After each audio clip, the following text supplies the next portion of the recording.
Hello, everyone. I've got Martin here. Say hi, Martin. And let me move this Hi, while I'm folks. doing that. I got to move that. Hello. And this is, oh, well, I'm just going to put, instead of putting myself on camera, well, no, I'll show you guys my face for a moment. Hello, everyone. And today I am going to be asking Martin some questions, and he will be answering, and it will be debunking a lot of stuff that people have been seeing on the social media and stuff because there's a lot of crazy stuff going on out there, isn't there, Martin? A lot of crazy stuff, and we're not the only channel has this problem. And I am about to change my doohickey guy so that uh there.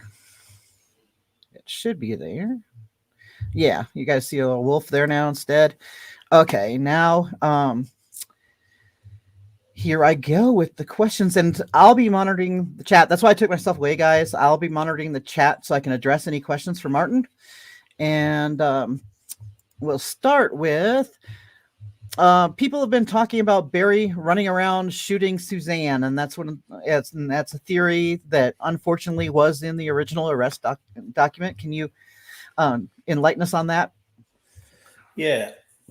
So there's a lot of people saying this, and this came out from early days that we had all the when Barry arrived home around 2:44 p.m. on the Saturday. All of a sudden, his phone was pinging all the way around the property. And when they asked Barry what he was doing, Barry said he shoots chipmunks. So they then had Barry running around the property and with a gun in his hand, and so I think at that time they kind of jumped to that conclusion, but uh, Kevin Hoyland, he sent a document into the into prosecution, and he said that basically to be aware of a phenomenon called static drift. So basically, you've got you could be standing in one place with your phone, and if you don't have a great signal, it's when you see your GPS signal, it could be 10 yards away, it could be 20 yards away, and it kind of pops around all around the place. Um, AK done a video on it, and Mike King, another one who done a video of it. AK was actually up in the mountain above Puma Path, and he was in his hammock, and he looked at his phone, and his phone was showing him all the way around where he was camping while he was laying in his hammock. So, um, so people have kind of ignored that. I watched a show a couple of shows, and people are kind of forgetting this or ignoring the fact that this is what was going on. Yeah. And I don't know if you can show that, Jules, that little chart I put on there in the Word document there. Sure thing. Let me scroll down to it. Here we go. It's Is this the one? it's the yellow and pink, yeah, Yeah. yeah. So these are this is when Barry arrived home at that time. So the very top line is on the top left you have the coordinates, and then you have the time, which is the date and time, which is 14:42:56. So it's 2:43 nearly, and the first one is an odometer reading, and that's just as Barry's arriving onto Puma Path. And then the next one is another odometer reading a minute later, and that's him arriving right at the property. So then we have another one is parking lights off, and if you look on the yellow there, all those coordinates are basically, they're all the same. So they are just up at Barry's front door, basically, of the property. Okay. And I don't know if you can show the Jules on a court document there. Do you know the one on other? If you get if you get a chance. I'll pull up the. Okay, let me. Well, I scrolled all crazy like, and If you can find other, and it's the very first. It's the very first page on other in okay. the prelim documents. So we have those four coordinates, and that's 1443, basically 1444, and then the very last one to park is actually 1444, which is 244, basically quarter to 3, and then we have these phone locations. There's 1, 2, 3, 4, 5, 6, 7, 8 there in pink, and the first one is at 1444.02, and the last one is in that section is 1445. So 43. So you're only talking about a minute and 40 odd seconds between the very first location and the last location. Now, we're expected to believe that Barry jumped out of his truck, got himself his what's it called, dart gun, loaded it with a dart and serum and balm and whatever, and then went chasing Suzanne. But first, I think they were saying that he saw her laying out, taking photographs of herself or whatever, and like it's a bit of a joke, really. Do you know what I mean? Yeah. Number one, we know it's a static drift, but even the concept of it is a joke. Do you know? Yeah. So I remember. you, Oh, yeah, I was about to say. I remember in court the defense having a great time tearing apart the person on the stand because they were figuring out the time between the different spots as if this wasn't cellular drift that was being reported and saying, hey, look, he's running 45 miles an hour through the building. yeah, true worlds, like, and even, and to be honest, I watched the program the other day, and there was professional people on this panel, and they were saying these type of things, and I was saying to myself, I was shaking my head, and I was saying, it's crazy, you know what I mean? There's no way that they haven't studied this at all, you know what I mean? Yeah.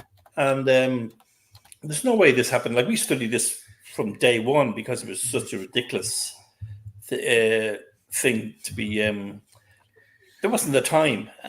Like, when you see down below there at the very bottom one, it's in green, and that's Barry putting his phone into airplane mode.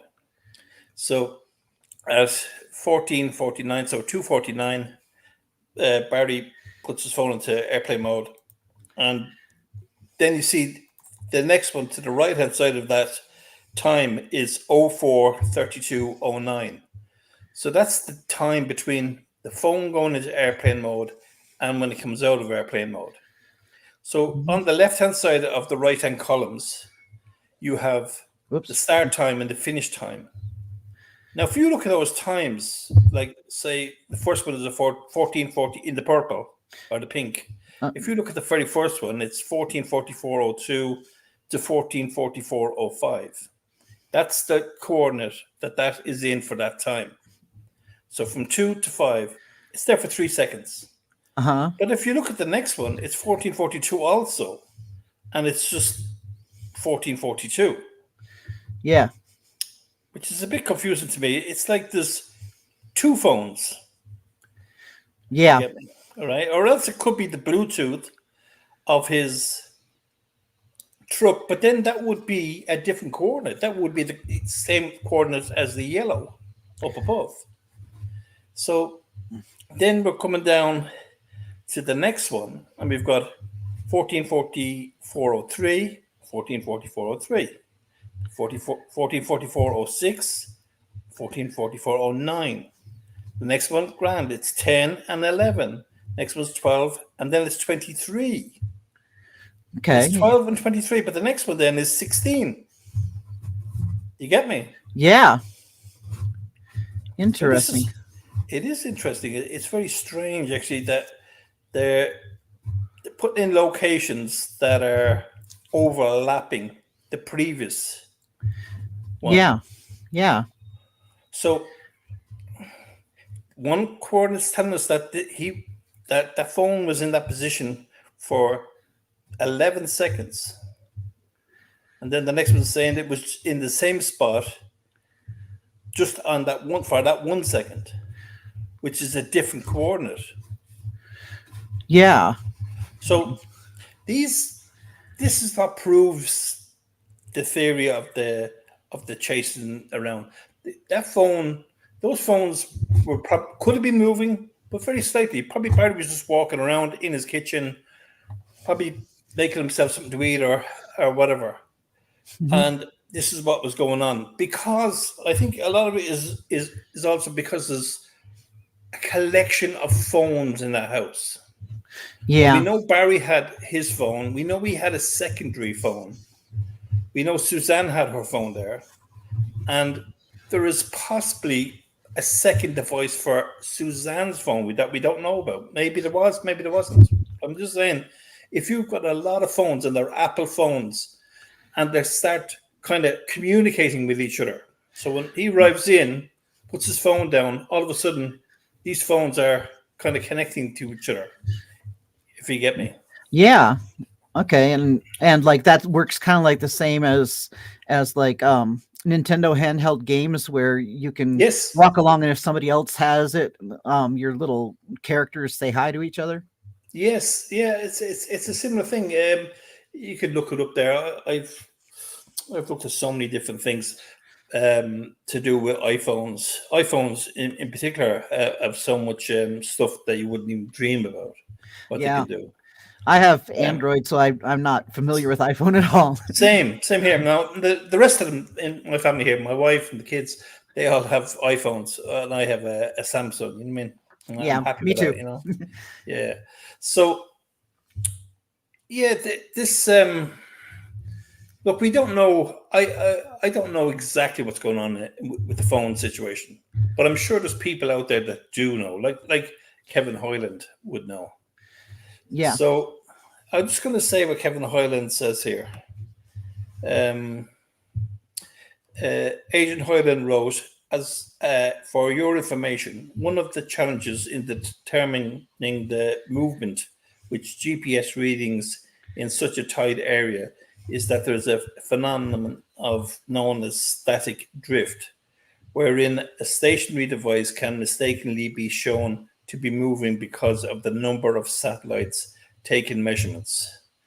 So basically, they're not getting, you know, they're not getting a good connection, Uh-huh. you know.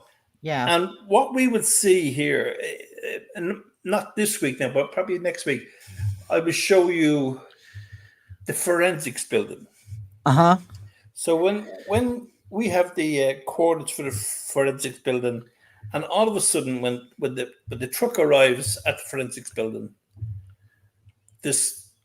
the lights, the parking lights are on, and then it started saving, and then all of a sudden we're getting crazy GPS coordinates. Like there's one's 100 yards away, you know, Yeah. and within a few seconds, and it's back again, you know, and that is because it's been put into a building with a metal roof on, right? Yeah. So the satellite's not getting it's still searching, but it's not getting the reading for it. And the same happens at the canopy at the hotel in Broomfield. When Barry pulls up the truck by the door in the morning time, all of a sudden the GPS is saying he's somewhere else, it's up in the car park, but in the parking lot, but not in a space. He's just sitting in the middle of, but we can see him on the camera, on the CCTV camera, that the truck is underneath the canopy. So we're aware of this. Do you know what I mean? Hmm. But it's the type of thing that you would say, oh no, this is where it says he is. You know, you can't go off that. You know, I'd say the same happens when you go underneath overpasses and things like that. You know, maybe go through a tunnel. You know what I mean? Oh yeah, yeah. Like we have satellite radio, and lots of different things can make our signal go out mid song, like going over the canopy at the gas station, or if we're surrounded by too many tall buildings that are you know somehow making it so that we're not getting signal for a moment. And that's the other thing as well. I think it's on one of the taillights of Barry's truck is where the signal, the receiver is for the satellite signal. I'm not sure if it's the one on the right or one on the left, but he is parked right by the door of the house. So it could be possible that the house was in the way. Do you know what I mean? And they're not getting a direct line to his truck when he's actually when he's parking up. Do you know what I mean? Yeah. So that's basically that I don't believe for 1 minute at that particular time anyway was Barry chasing chipmunks, Suzanne, or whatever around the house. Whether you want to believe that it might have happened later on that day, that's fair enough, but definitely didn't happen at that particular time. Do you know? The other thing is, when Barry arrived home at that time, he had the Bobcat on tow. So the Bobcat was behind him on the trailer. So you can actually see this on Google Earth. If you put in the coordinates, you can see he as he drives into his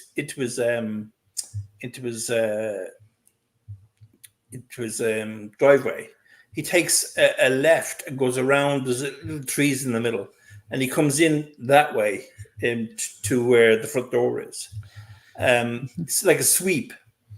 And at some stage, Barry then moves that truck not long after he gets there, because Iris actually picked it up. There's a slight difference in coordinates, but they do account for a certain distance. But Iris was kind of saying, right, that these GPS coordinates are out slightly.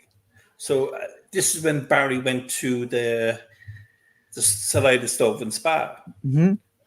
But the thing is, the mileage, number one, wasn't enough for him to get from Puma Path to the Stove and Spa. But not only that, there's cameras on the road, like the Shell station. It would be there, and on the way back, he would have been seen on that. And they didn't record the truck going down that time, down to Stove and Spa or on the way back. But Barry definitely had to park up the trailer, because we know that Barry drove to Broomfield without the Bobcat and without the trailer. And we know when he came home, or when he went to the house to do the to help find some clothing for the bloodhounds, that Bobcat was off the trailer and it was parked on the left-hand side. It's the same one you see in the helicopter video. That's exactly where the Bobcat was and the trailer was. So that would have happened at sometime between when he arrived home, where we see him arrive home here in the yellow, and at 5:33 when he disconnects his battery,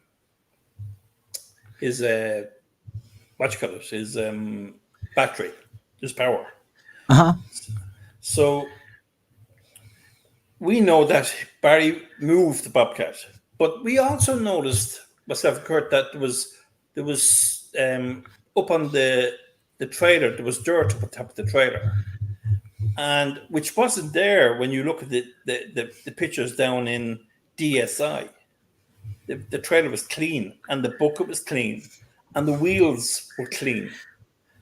But when we see the Yeah. wheels on the Sunday, or on after that, when we see it from the helicopter, the wheels are dirty. So he definitely used that bobcat to do something on Saturday. Now, we know nothing to do with Suzanne by the sounds of things, you know what I mean? But was he disposing of stuff, illegal items maybe that he had knocking around, that because Yeah. he was going to be expecting people to be there on Sunday evening, you know what I mean, or Sunday Yeah. afternoon. So, like, he cleaned up his work bench. Did he clean up a lot of other things that were around the house that weren't kosher? Like he Yeah. did when he was in Indiana. He dug holes. I don't know how many, 12 or 16 holes or something in the garden of the yard of the property, and hid Oh even yeah. a sofa. I think he Yeah. actually, even one of the holes, he put a sofa into it. Yeah. Um, That's strange. it is, and see, the day that Suzanne went to go to drop Macy off to Gunnison, around 6 o'clock that evening. I'm not sure exactly the time off the top of my head here, but around that time, he's in the woods and he's using his auger, and he's digging at something in the woods. So was he preparing something? I don't know what he was doing, but he was definitely there for about 10 minutes in the woods while Suzanne was on her way back from Gunnison. And then he disappeared then off, and he never came home that night. He went off, and he never actually came back to Puma Pat on the that was on the Tuesday. So Tuesday night he never came home. Suzanne came home to Puma Pat. He never came home. He stayed out all night, and that's why we had the "I'm done" text the following morning from Suzanne, and the big argument. But anyway, we go on to the next one, Jules. We move on. And before we move to the next question, I've got one from Hope that she says, "Hi, my question is, why did Barry admit to being at the location at the time and to moving around in a quick manner, but saying that he was shooting chipmunks?" I'd say Barry is the type of guy who, when he's in trouble, he lies straight away. Mm-hmm. He will first tell. It's easier for him to tell a lie than it's for him to negotiate around telling some type of truth or whatever that. He was probably just, he's done it a couple of times now, getting the looking for the turkey beard, the bull elk, the bear, the chipmunks into the furnace. God, he's named nearly all the animals in the Jungle Book, you know what I mean? So each time he kind of reverts back to animals, I think, for his lies, Yeah. But that is,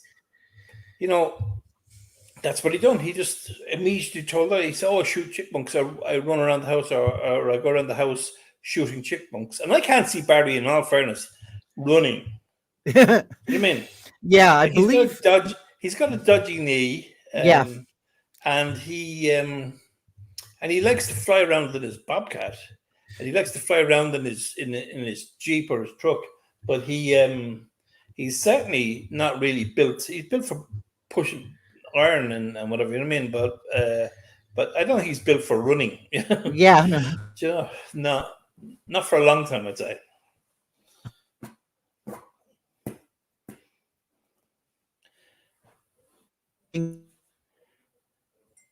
Two phones, but got confused on which one he was using.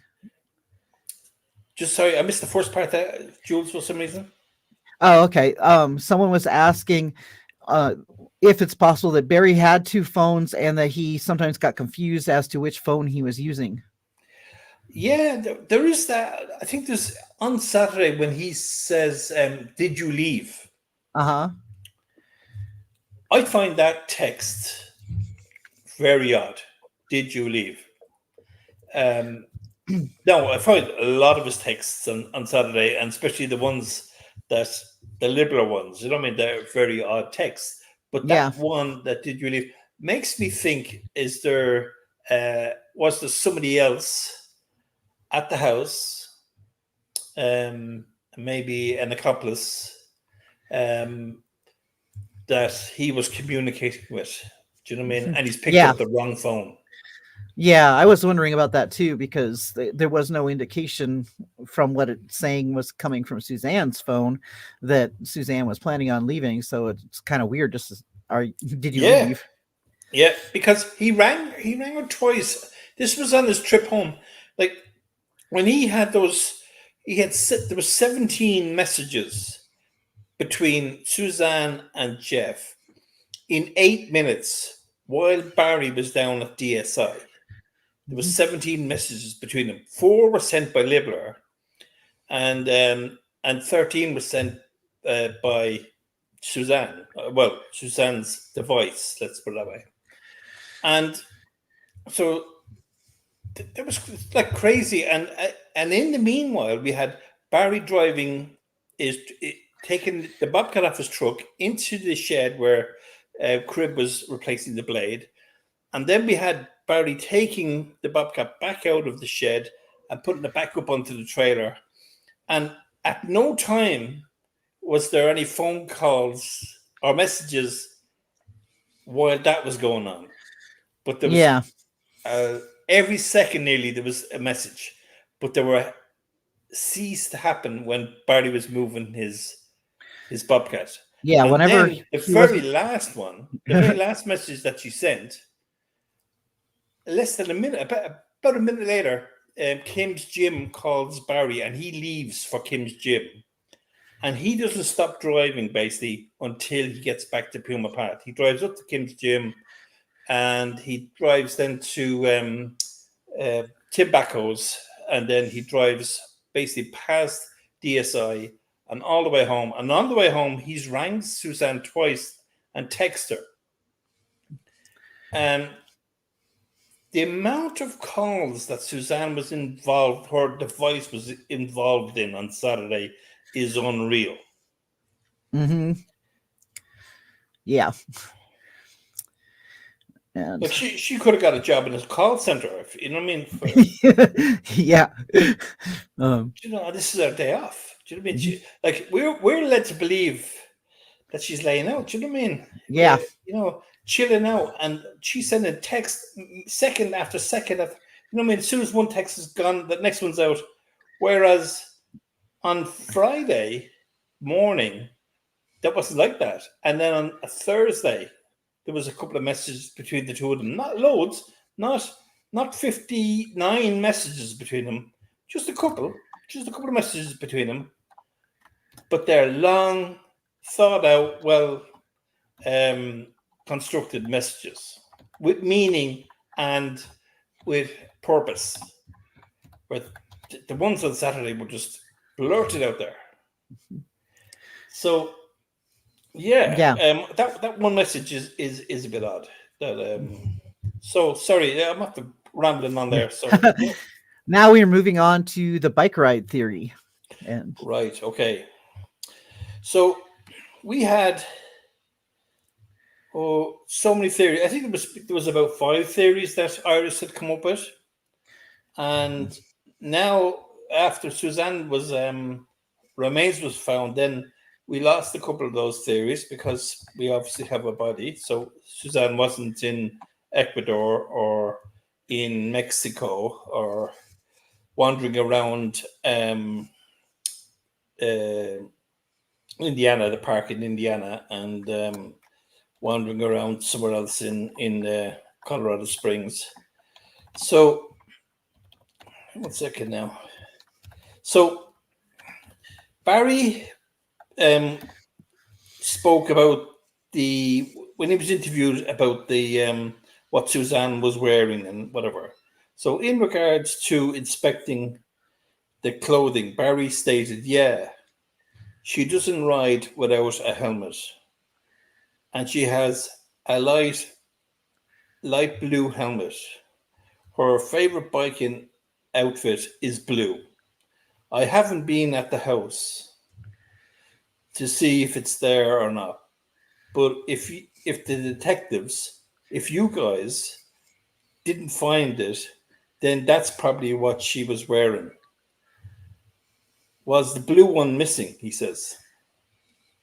Light blue helmet, light blue outfit. She's a matcher. Light blue shirt. But was that in her closet? He says. Or did you guys find it? The blue biking top. So basically, Barry's telling them what Suzanne was wearing on that day. Now we know that in Broomfield, when Barry was bringing in all the stuff from the truck to separate into different bags, and some of them he bleached, and some of them he took laces out of or whatever.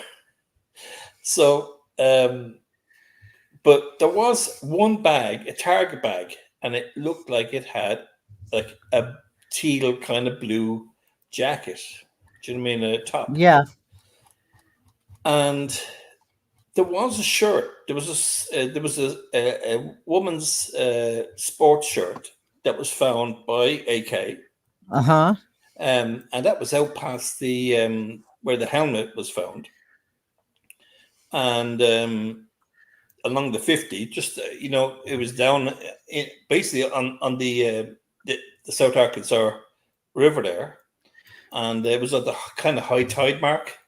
Yeah. And it was kind of stuck into a crack and it looked like it was bleach in it, and it looked like it had some knife holes in it, and it had maybe gunshot residue or sparkler, you know what I mean, like a welding, or like when you burn iron filings or whatever like that, it's kind of damage that was done to the shirt. Yes, I remember that. I remember that he found that, and he didn't compromise it in any way, and he No. called it in, and I think it took a took few them a while days. to go get it. Yeah, it took a few days before they came and collect it, but they did collect it, and it did go into evidence. And I said to Kurt Tom, I said it's important because it's not only whether it's her shirt or not. If it was planted, it's evidence. Yes. And I think that shirt was planted. I actually think there's a possibility that when Barry went to the Pontius market and he was rummaging in the dumpster, that when he was asked then to what he was doing or whatever, he said he was looking for his wife or whatever, and he wrote a note, and the note said, "Baby blue bike helmet and biking clothing." And that's all the only description he gave for his missing wife was baby blue bike helmet and bike clothing. So I'm thinking myself that he might have got rid of that blue shirt and then came back for it. Do you know what I mean?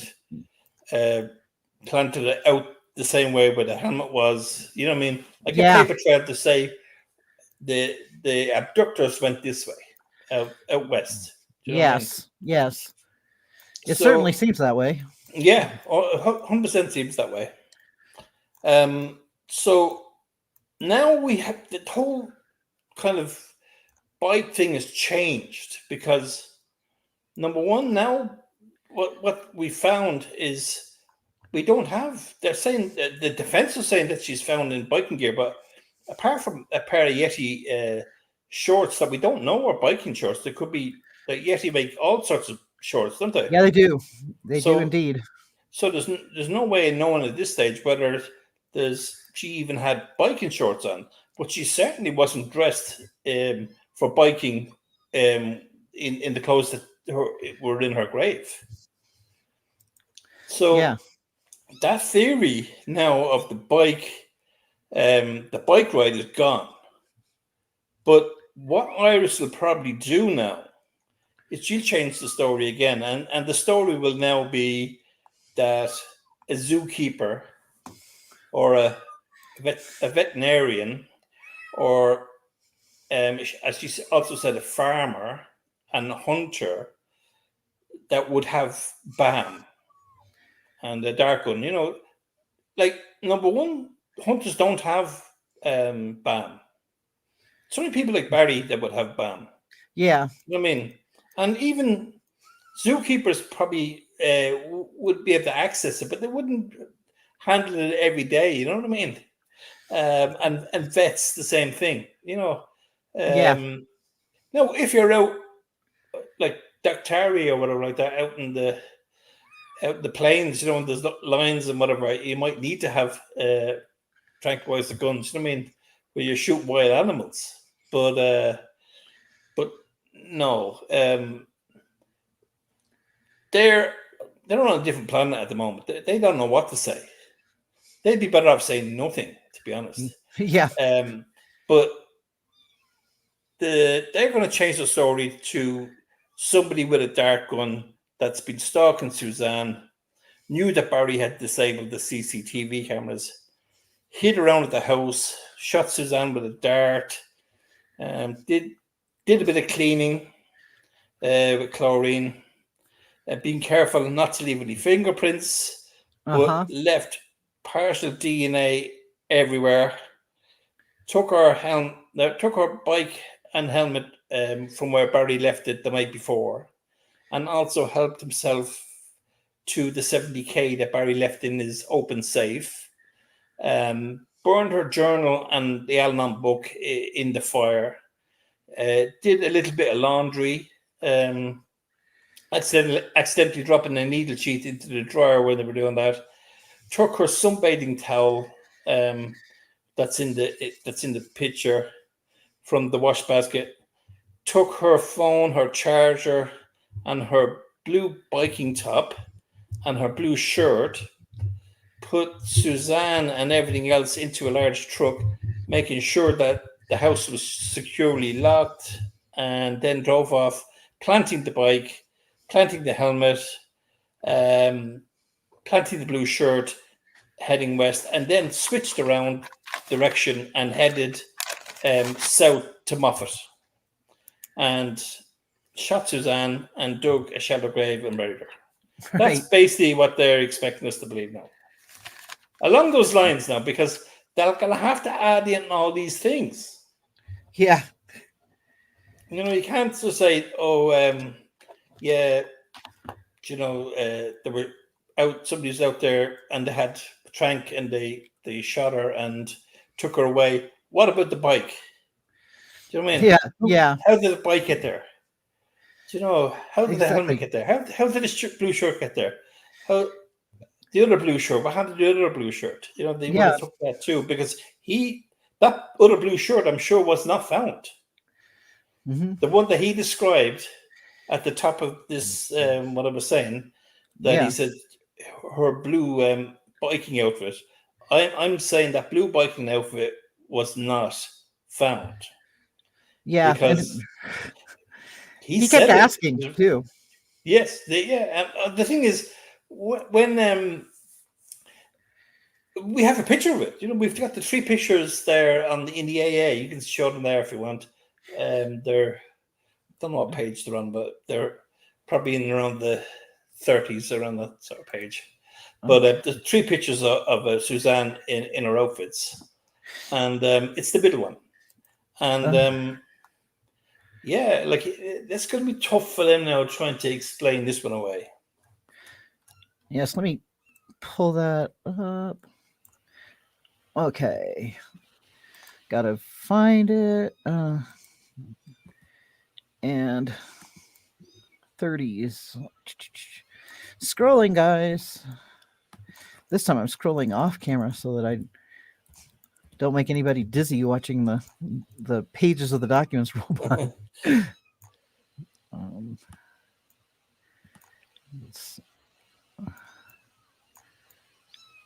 Might be beyond the 30s. Have it. It's on page 10. Sorry, it's on page 10. Page 10? Okay. Yeah, sorry. I scrolled way too far. Yeah, no, sorry. So it's that middle outfit. Or it could be the one on the right. Could be they're both blue. The one on the right's more teal, let's say. Is it what you say? This one's not the color affidavit that I've got right here. Oh, right. I've got the color somewhere, but this one I just got off there. I'm gonna peek at this other page so I can see whether it's got the color photos from her bike ride in it or not. Scrolling. Well, there's it's that. in the court documents as well. If you look at the court documents, you'll see the coloured, the newer affidavit in colour. Okay. But let me see if there's any questions there now. Yeah.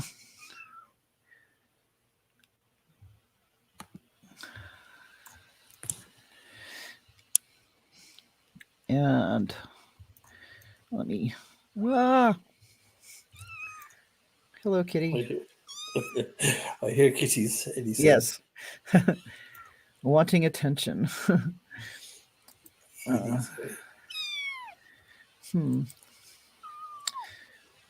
Well. Now I'm gonna say like Iris and say I'm moving off of the color picture. Sorry? I said I'm moving off of the color photo because I couldn't find it. No worries. But look, anyway, those two. Anyone that has the affidavit will see them. Yeah. But the one in the middle and the one to the right, both the one on the very right is kind of a tealy color, I think, and the other one's just blue.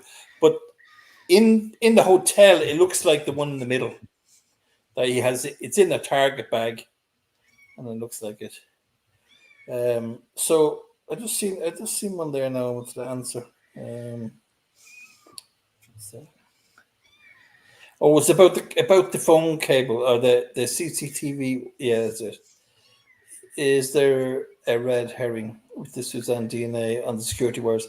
I don't know. Like, it depends whereabouts. Because I imagine Suzanne was doing the cleaning. Do you know what I mean?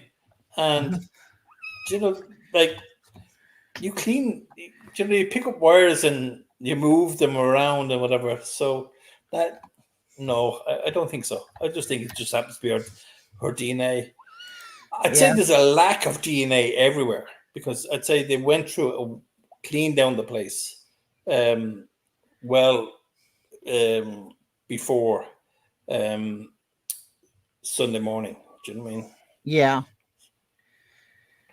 And okay, get down, kitty. Yes, the needle cap will add to the evidence, that's for sure. Okay.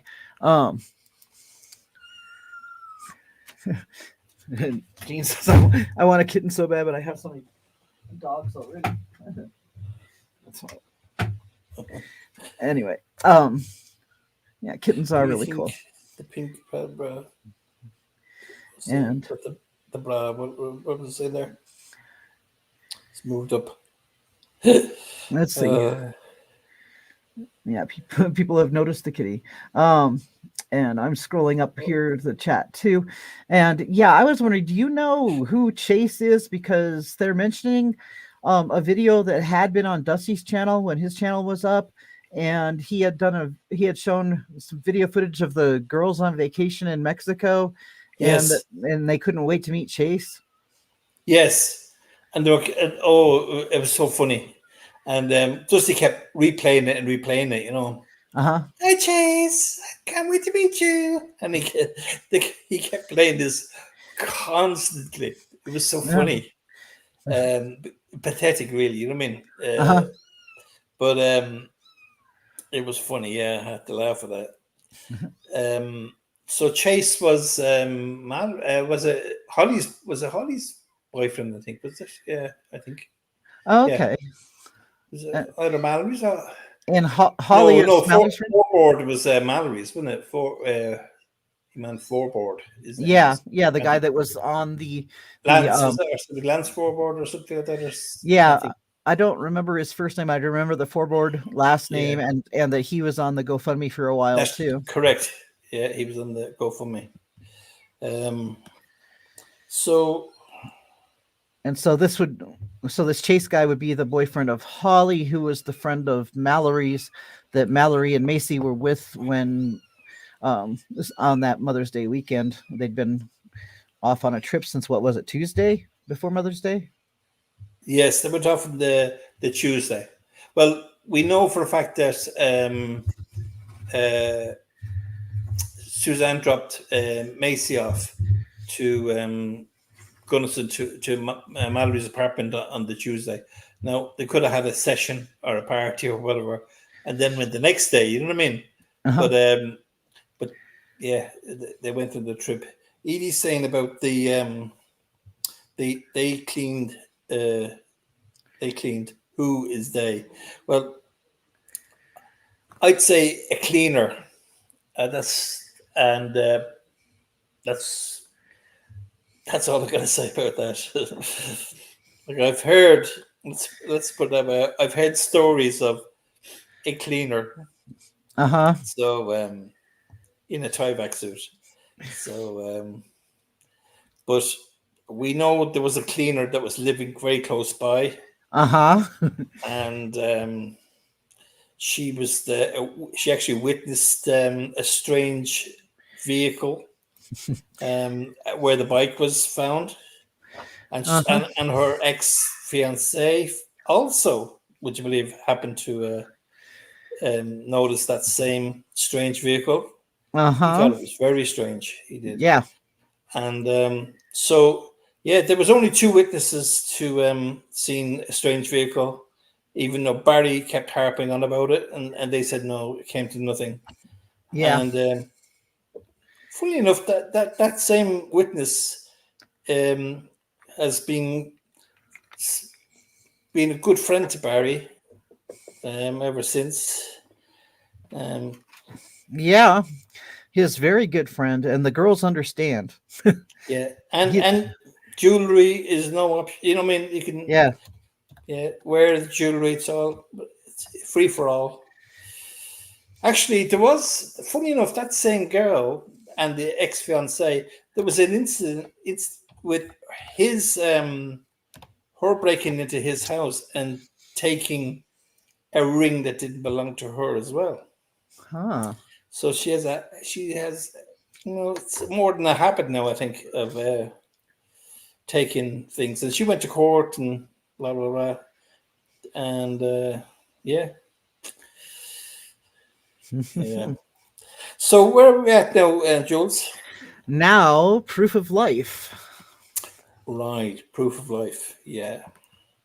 So I don't know if you can show that photograph of Suzanne up there, maybe. I'm pulling it up as soon as I Okay. locate it.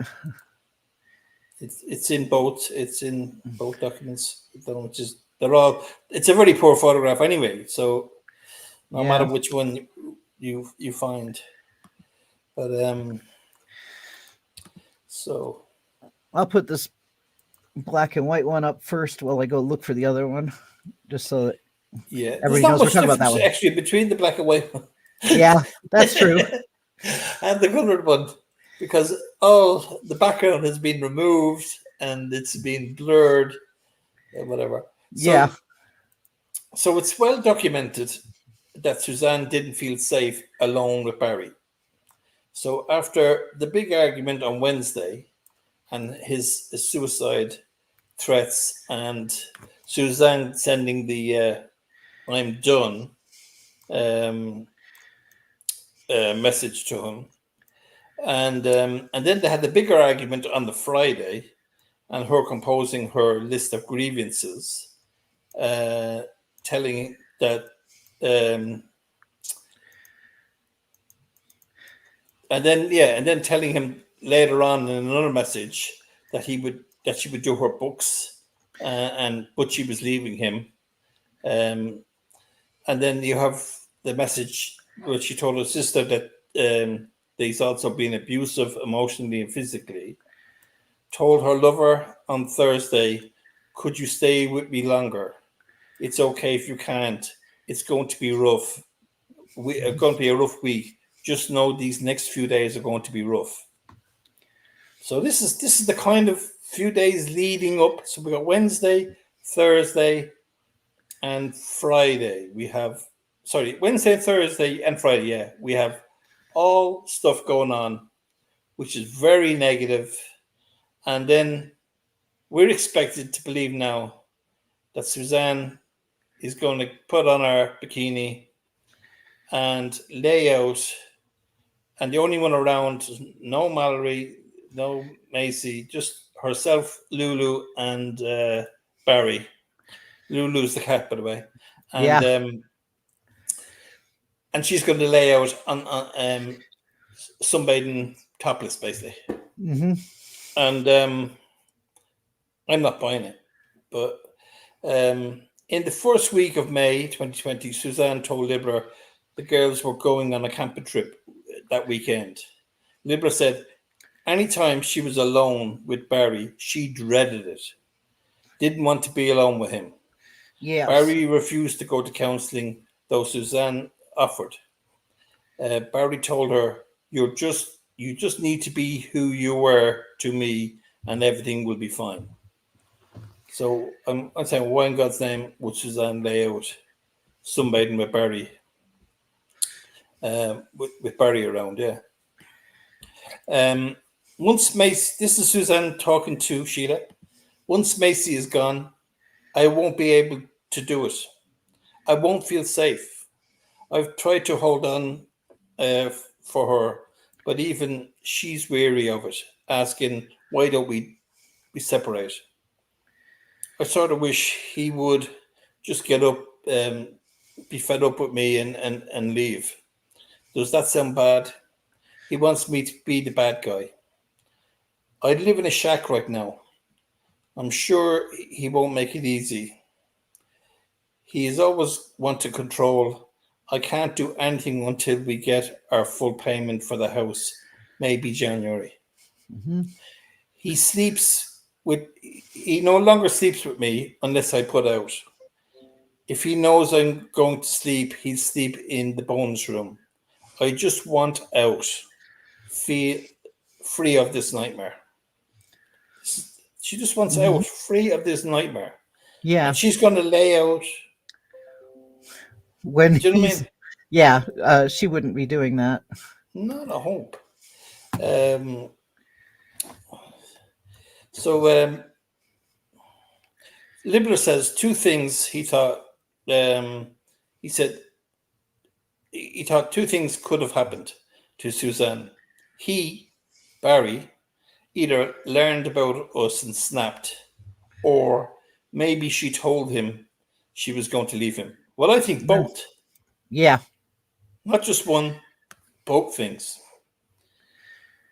We know that he accused her of the boyfriend on the Wednesday. Yes. You know, that there's no disputing that. But we know by everything else that he knew about the boyfriend. He may not have known it was Jeff. Like I suspect he did, but I'm not 100% sure. But he definitely knew that she was seeing a guy whose name was Jeff. And I actually think he might have thought that this guy was from when she first went to Arizona on some she was doing some course for training. Was it a trainer, something like that? Yeah, wasn't she going to be a personal trainer or something? Yeah, health, a fitness trainer. And when she went to Phoenix, wasn't it? It was Phoenix, yeah. And she only done a couple of days of a course, and then she went off and met Jeff in Dallas for a few days, and then came back. And I think that he might have been spying on her and realized that she wasn't in the hotel where she, or doing the course where she said she was. And I think that he probably thought from that onwards that he probably thought that's where Suzanne was, in Arizona.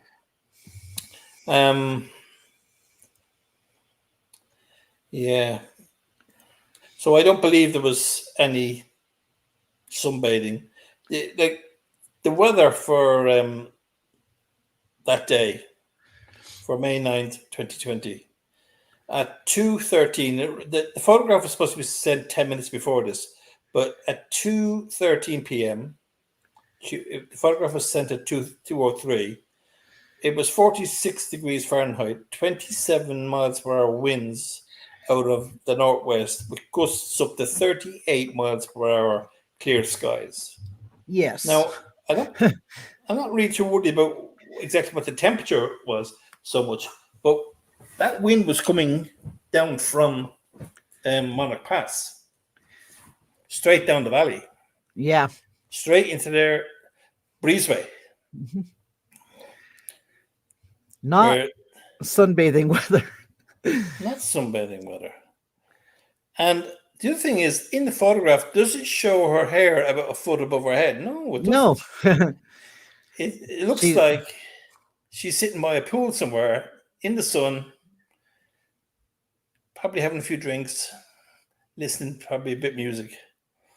I mean, Yeah, likely from the vacation where Barry chased her around the resort and got her phone yeah, off of her.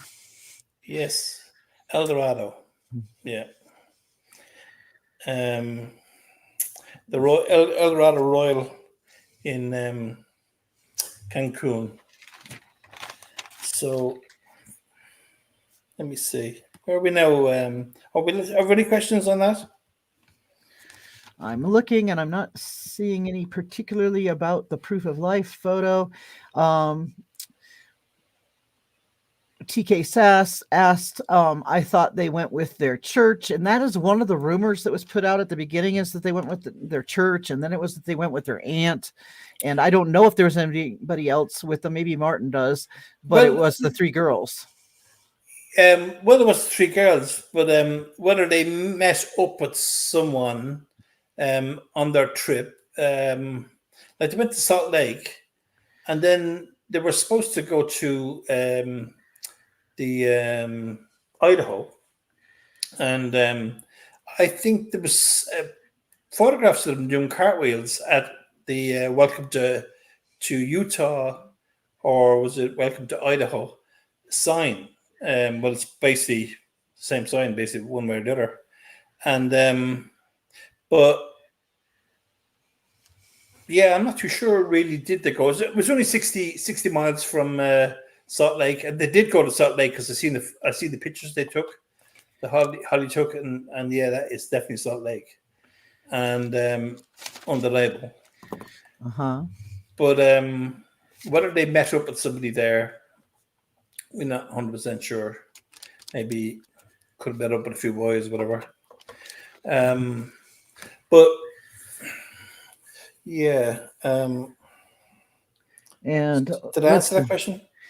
yeah, I believe so. And then it wasn't asked in this chat, but I have seen it asked out on social media, and that is, what do we know about metadata for this so-called proof of life photo? Well, there's no metadata on this, but I did speak to a guy on chat in Reddit, and he says that there would be no metadata because it was taken from LinkedIn, Uh-huh. and he's saying that there would be no metadata. So because like her phone was never recovered, you see, Uh-huh. and but I follow a bit of this young boy Sebastian, Yeah. and there's a photograph there at the moment of him in I'm trying to think now where it is in it's in the next, is it in Kentucky or somewhere, I think. I'm not 100% sure now, but or Carolina, it's in North Carolina, I think. But this photograph that people believe is Sebastian, I don't believe it is. I think it's a mocked up photograph, but photoshopped. But cops are saying, law enforcement are saying that the photograph is genuine, right? Uh-huh. But it's taken so long. Like we're talking about this for 3 or 4 days, and they're not releasing whether it is Sebastian or it's not Sebastian, and they seem to be struggling with this thing. And I tell you now, this photograph is nowhere near as good as the Sebastian one. The photograph we're looking at here of Suzanne. Yeah. Like when even without zooming into this photograph, it's pixelated. And if you take a photograph of a screenshot, it gets pixelated. As soon as you start zooming in, it's very pixelated. So the minute I seen this photograph, I said, no, that's definitely, it's a very poor photograph. And then you look at the other ones on the affidavit, and you say, well, they're not like that. Right. Why is this one all grainy, and why is it cropped so much? Exactly. And why is there no background whatsoever? No background.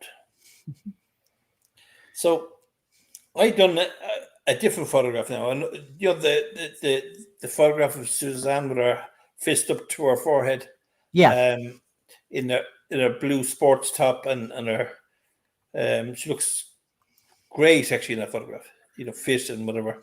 And I took her around just in 1 second. I just clicked on an app and I removed the background, and it looks like that.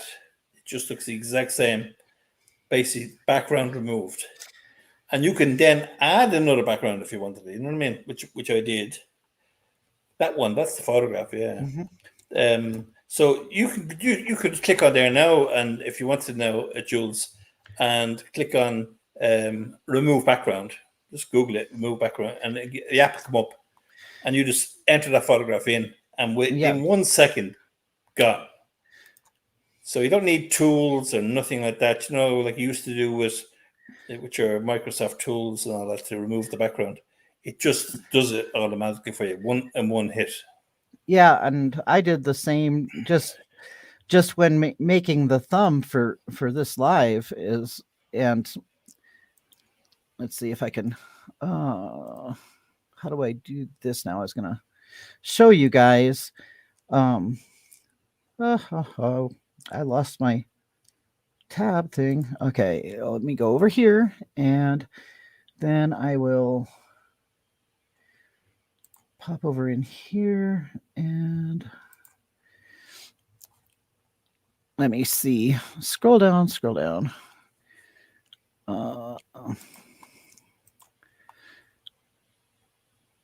And I'll show you some stuff like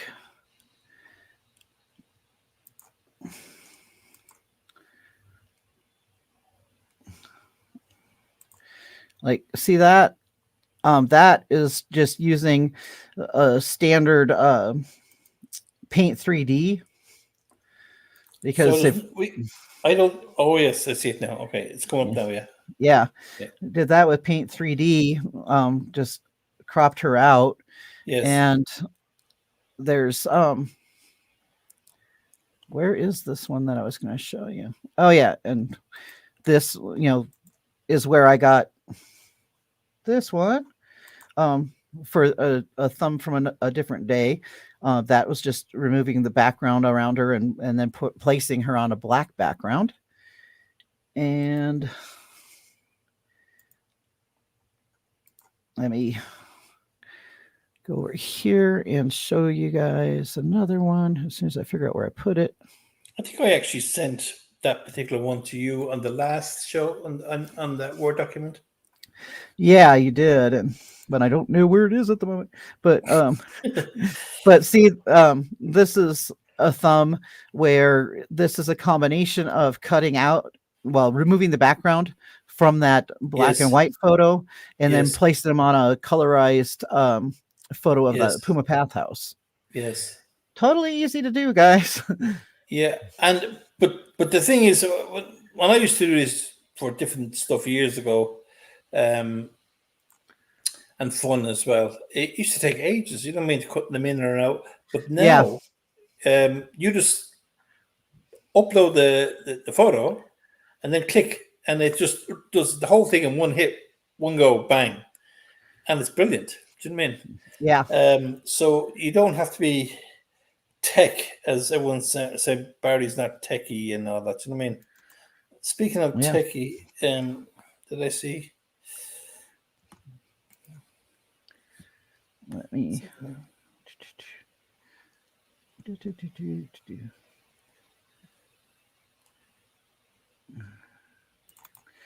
I'm gonna peek and see.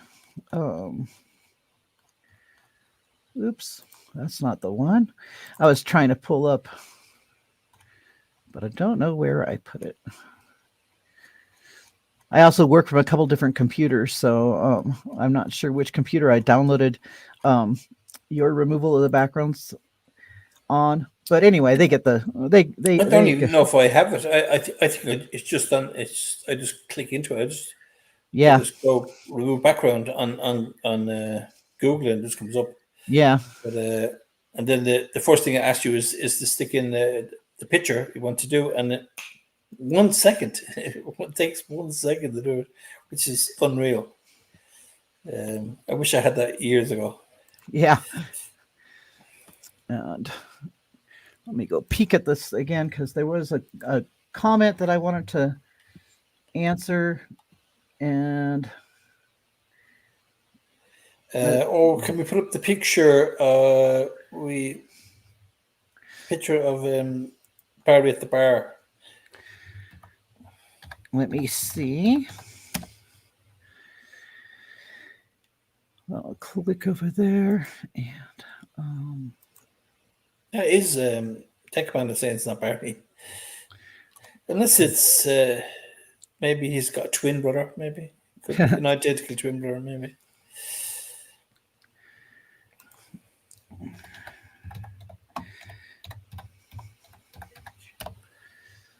And that's. And actually, you can see Show in the background. Did you notice that? Yeah, I didn't know that was her, but I did say to myself, well, that looks like it could be. Yeah, I'm not 100% sure it's her, so actually, but it does a bit look like her. You know, her hair and her build. Let's see. I gotta find it. Is it this one? Yeah. And there's let me see if I have a way of maybe finding a bigger version of it or what have you. Oh, that's it. Yeah. Yeah, but anyway, I don't have a bigger version of it at the moment. I'm going to try to make one right now if I can. Where'd it go? So let's see what's in here now. Questions in chat.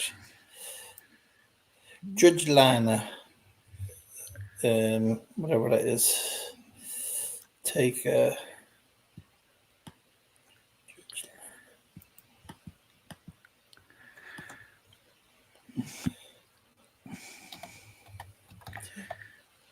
don't know. Let's see. I don't know what he's saying there. This will only take me a moment. And you insert.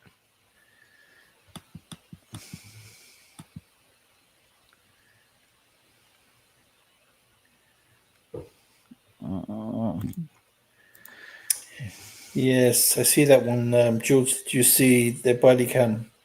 Judge Lama telling Cannon City Police someone was following his wife and his child.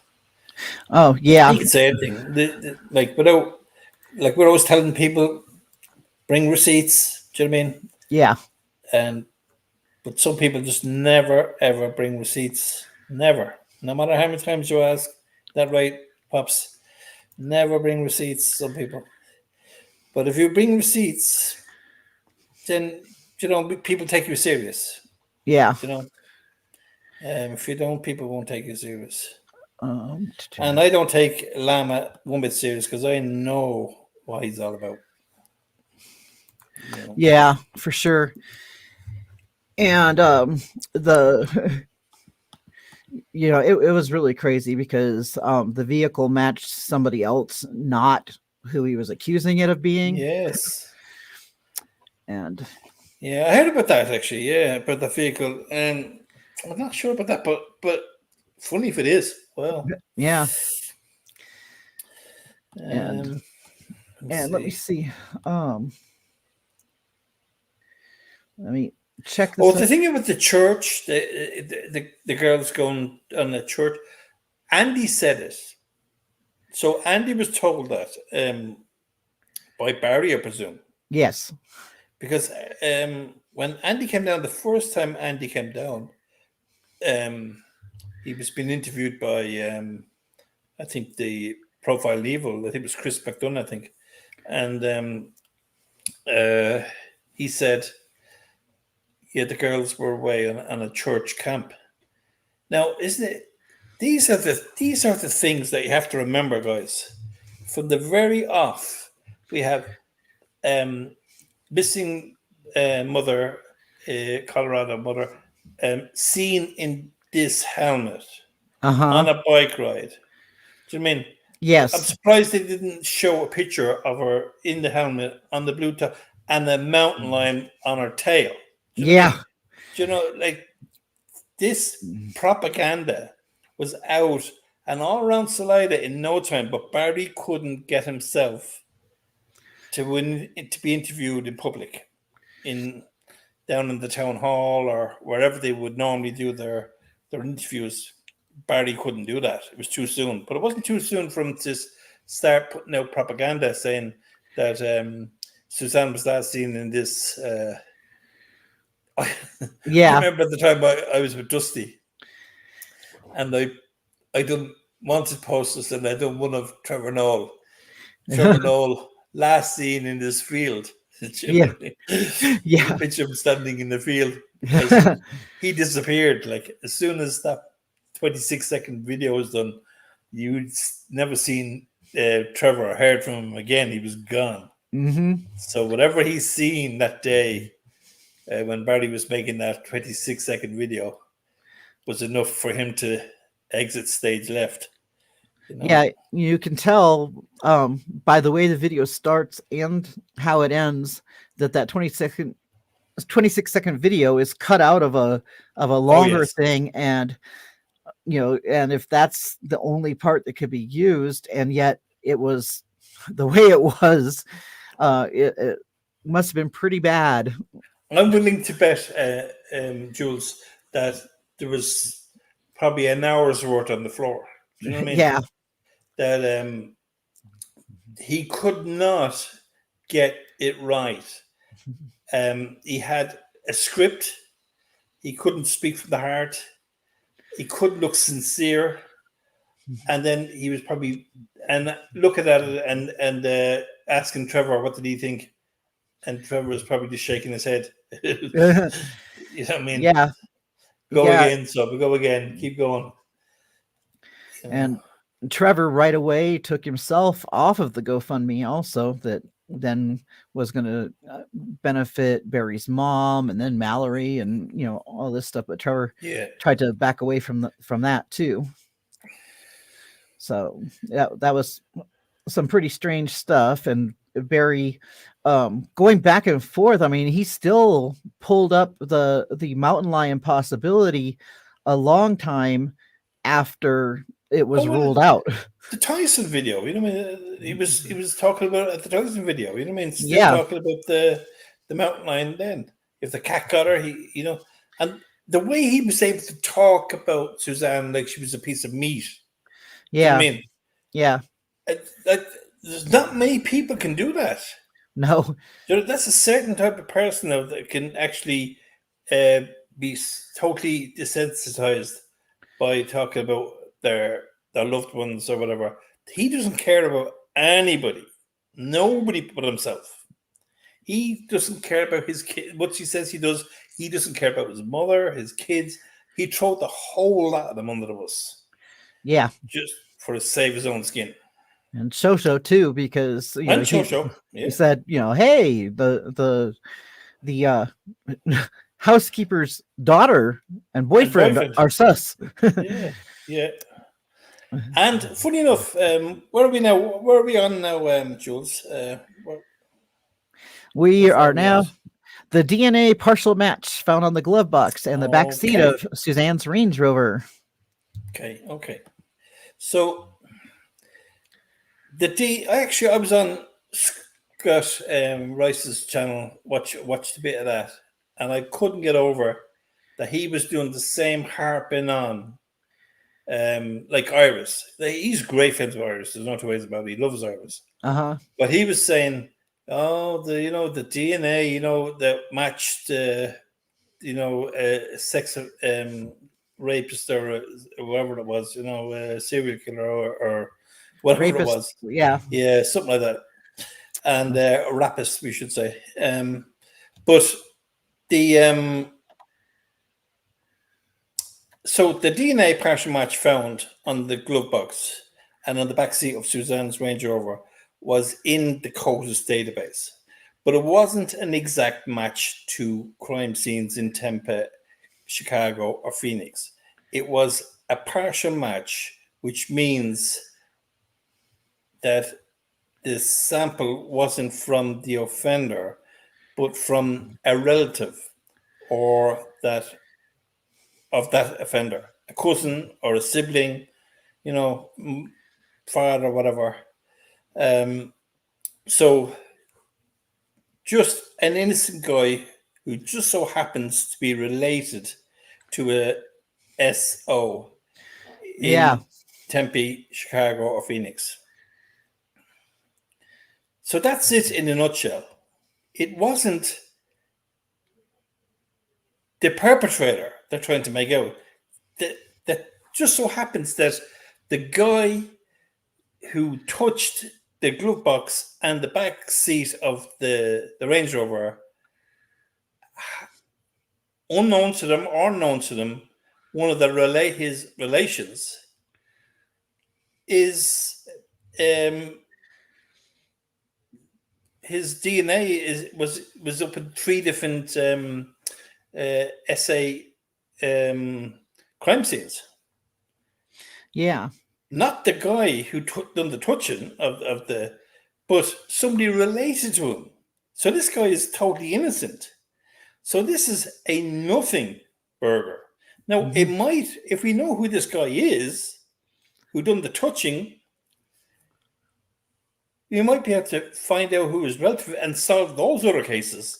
Yes. But nothing to do with Suzanne's case. Exactly. But Iris knows this, but she still, to this day, would put it out there. Why? Because most people don't understand this. So it puts doubt into people's minds.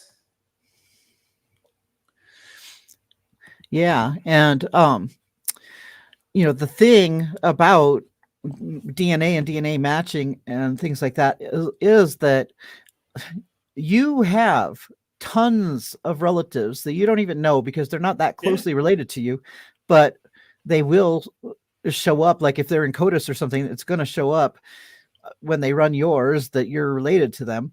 Or, for more fun, if you go to ancestry.com and you put in your DNA there, you keep getting notifications of whenever you have a relative that is also in the ancestry DNA thing. And I got notified of a cousin in South Africa. I think it's like a third or fourth cousin. Of course, nobody that I've ever met or anything like that, but that there it is. I'm related to this person. And that's just how DNA is. And another thing about DNA, though, is that you also don't know when the DNA was placed, because in the, one example I can give you is that in the Frazee case, Patrick Frazee, who was convicted of murdering the mother of his child, Kelsey Barrett, and when they processed the crime scene at Kelsey's house, they found some DNA under the carpet, and between the floorboards and stuff that wasn't Kelsey's and it wasn't Patrick's, and it turned out it belonged to the person that lived in the condominium before Kelsey moved in. and so they had placed their DNA there through a nosebleed years ago. Yeah. And now I'm gonna peek at chat again. And so yeah, the DNA is pretty much a nothing burger. I think and the DNA in the house, I'm Same as. yeah, it's just like And the bike and the bike seat and the helmet.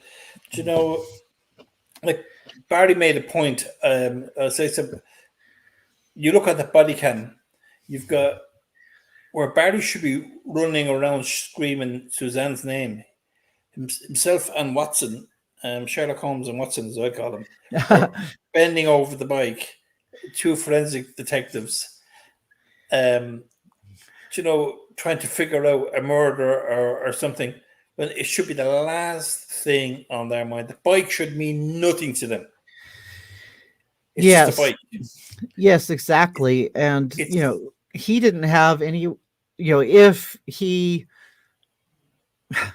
wasn't trying to create a scenario, he had no reason to 100% think that the bike had anything to do with Suzanne not being at the house by the time he went down there. Like, for instance, somebody had told him that the bike was found and there was no sign of Suzanne there. So why the focus on the bike instead of, was there any sign of Suzanne there? Did you find her shirt or her shoes or like anything? Did you find any sign of Suzanne? And yeah, that's pretty weird that the focus is on the bicycle. And also I noticed earlier that my mister had mentioned the fact that we have been at the bike site and that we even did videos so that people could see the bike site. And once you know where the bike site is and you go and check it out, it's immediately obvious that it was not a bicycle accident or anything. It's immediately obvious that the bike was tossed down that hill and landed where it was. Do you know friend of mine, Daniel Donovan? Yes. He bought a bike down in Walmart. He was up. He drove to Salida from Denver, and he bought himself a bike when he was down there, and threw it at the back of his car. And he went up, and he done about 10 different attempts to go up the hill, and then down. And the bike never went more than a couple of feet down. Every time he went as if he was cycling the bike and went over. He done it so many different times. The bike would never go down. Mm-hmm. The only way that bike went down is picking it up over your head and tossing it down. Yes, that's how the bike got down there. And you can see as well when Deputy Brown was there. You got and Mullenix, wasn't it? You can see the foliage, and it wasn't crushed. No. Do you know what I mean? Where if you sat down, you sat down on that grass would be flattened, and it'd be still flattened later on that day. It's like your kids walking in your yard on the grass. You'd see the prints. You know what I mean? If it's not grass like that,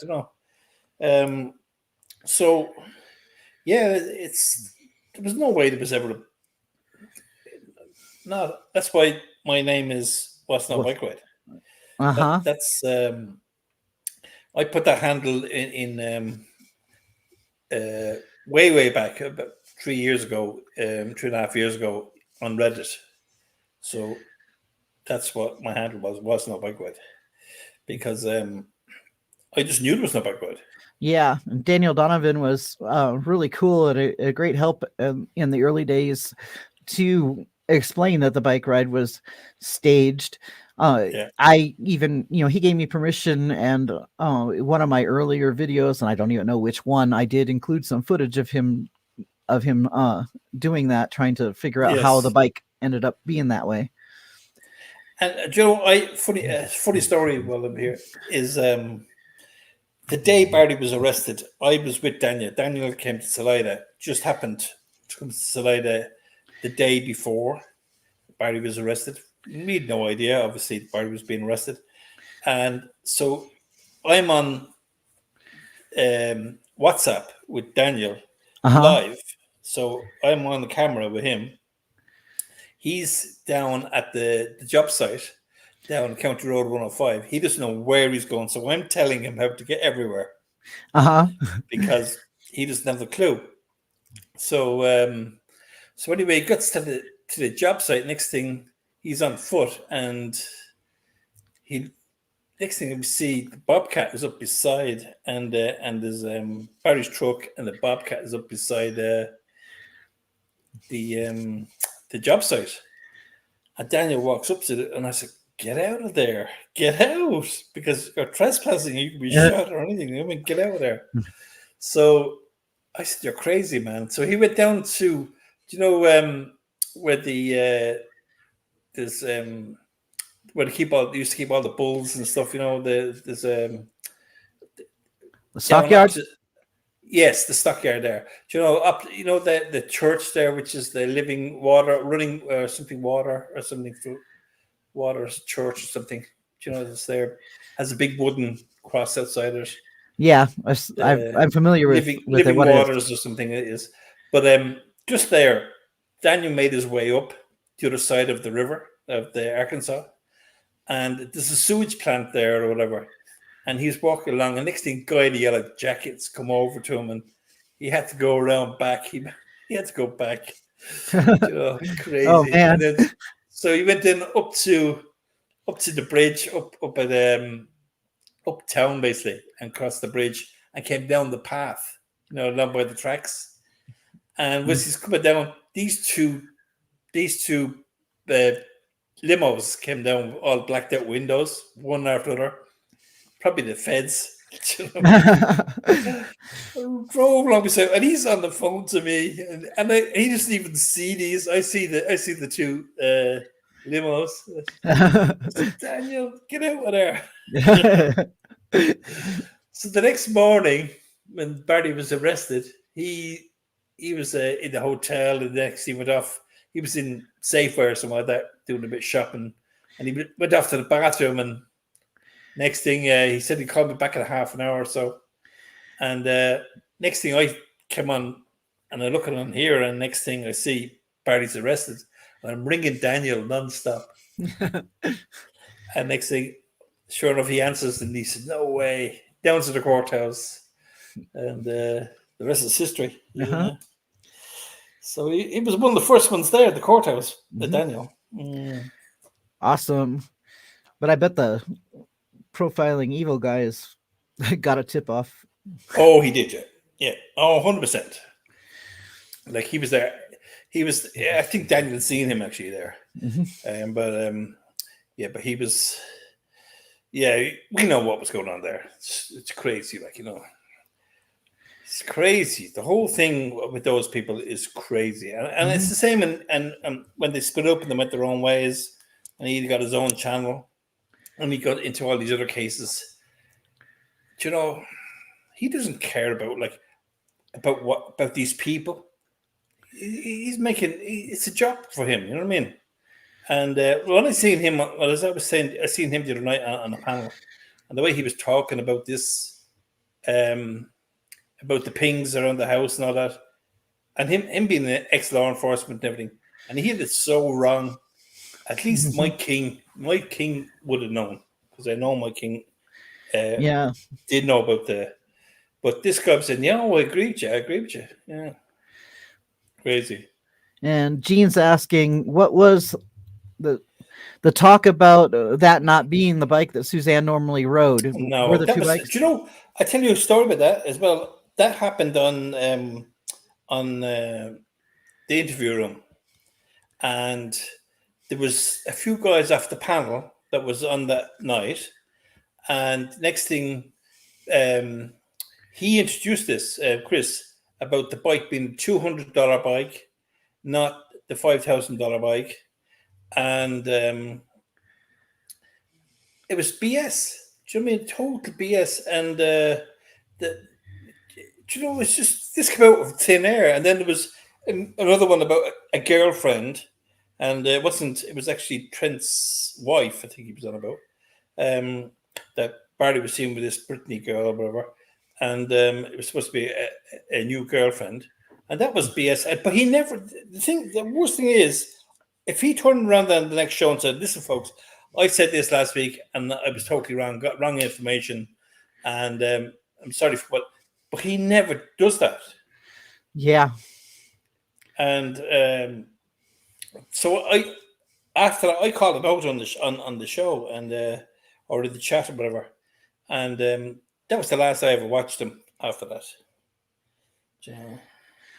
Yeah. And let's see. And then Gene's asking, who took the photo of Barry in Longmont rolling on the ground in the mud?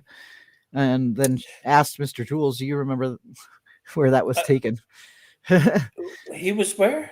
It says Longmont rolling on the ground in the mud, and I don't recall that. I remember him on the ground. Bluff, on the bluff, up on the bluff, and he was laid out. Yeah. He was out searching.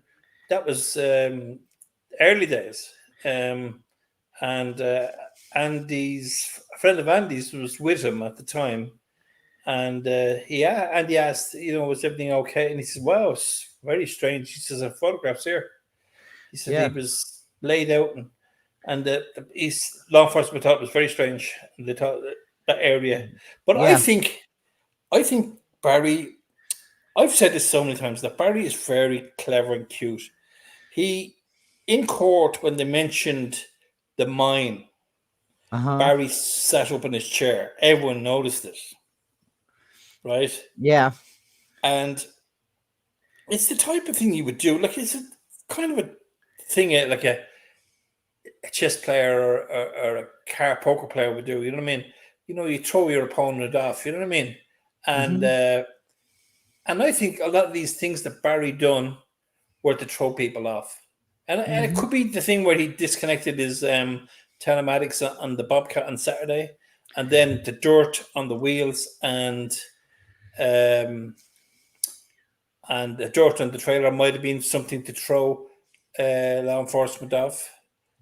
But where are we at now, Jules? Where are we? What's next? Well, first we have a question that from Only Human that says, was the Moonlight Pizza photo ever found? No. And no. And you know what? Not so much it was never found. But it's the fact that it was never put into the this conversation never went into the transcripts, or was in the transcripts and was taken out of the transcripts. That is the horrible thing, that when you can't trust what's happening in the courts. We all want transparency and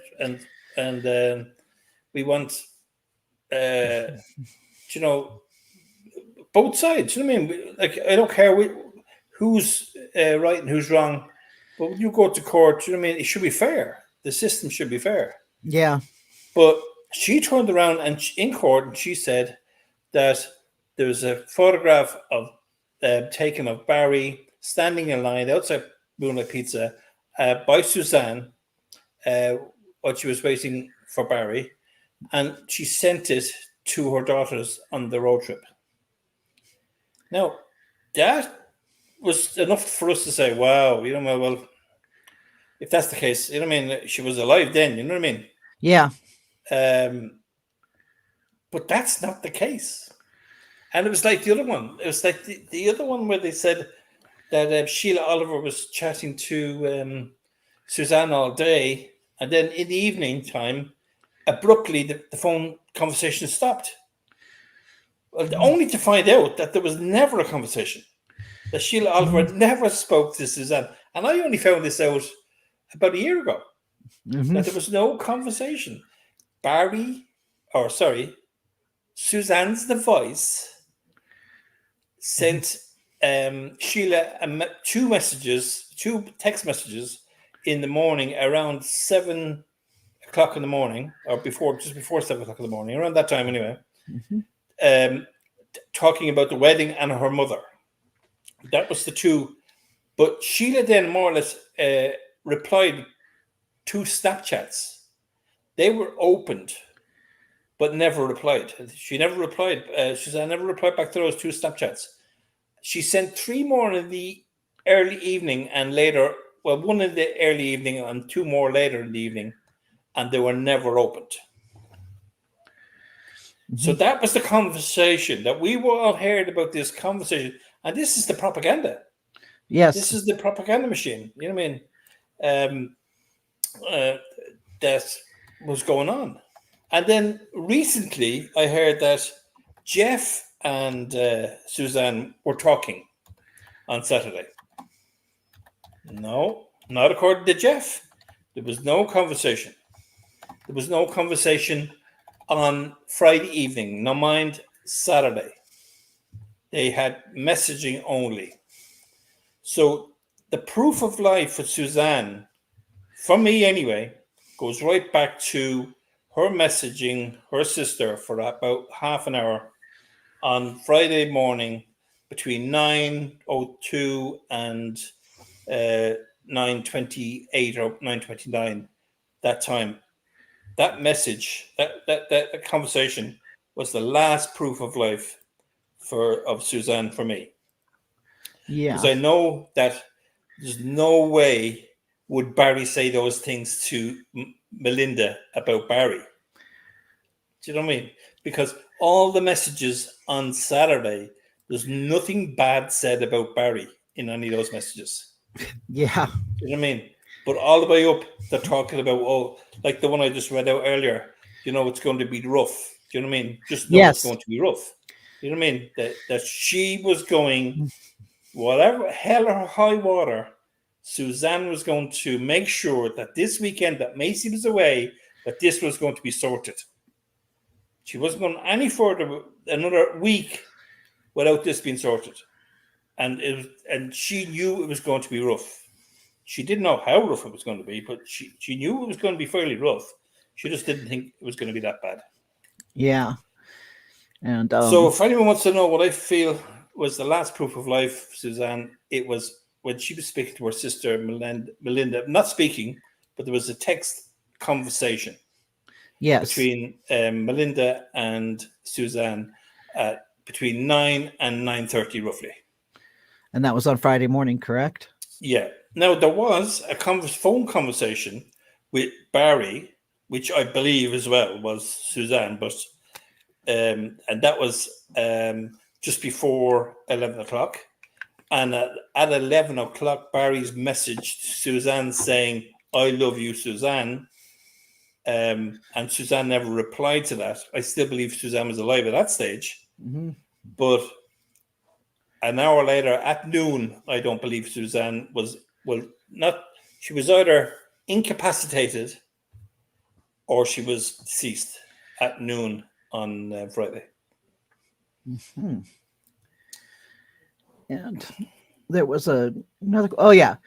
Gene P is asking whether Shoshona called the police to report a strange vehicle in the area. Yes. And did she call it at the time or after Suzanne was reported missing? It's very at the end of the AA. You'd read about it. I'm not too sure. I don't think it was immediately. Oh, okay. So I'll look it up because I had the impression that she didn't come up with that until after Suzanne was reported missing. It's not like she. No. Oh yeah, no. It was a good while. I have a funny feeling it was Francis that done the first report, I think, and then it was and then Shoshona kind of harped in, with her a bit. If I'm correct, a long time ago now since I looked at that one now, to be honest. Maureen is asking that was Friday. What was that now? So where was BM Friday? Where was Barry on Friday? Barry was working in Tailwinds on Friday up until 11:30, and then he went for a break for an hour and a half, and then he got back to work after that hour and a half.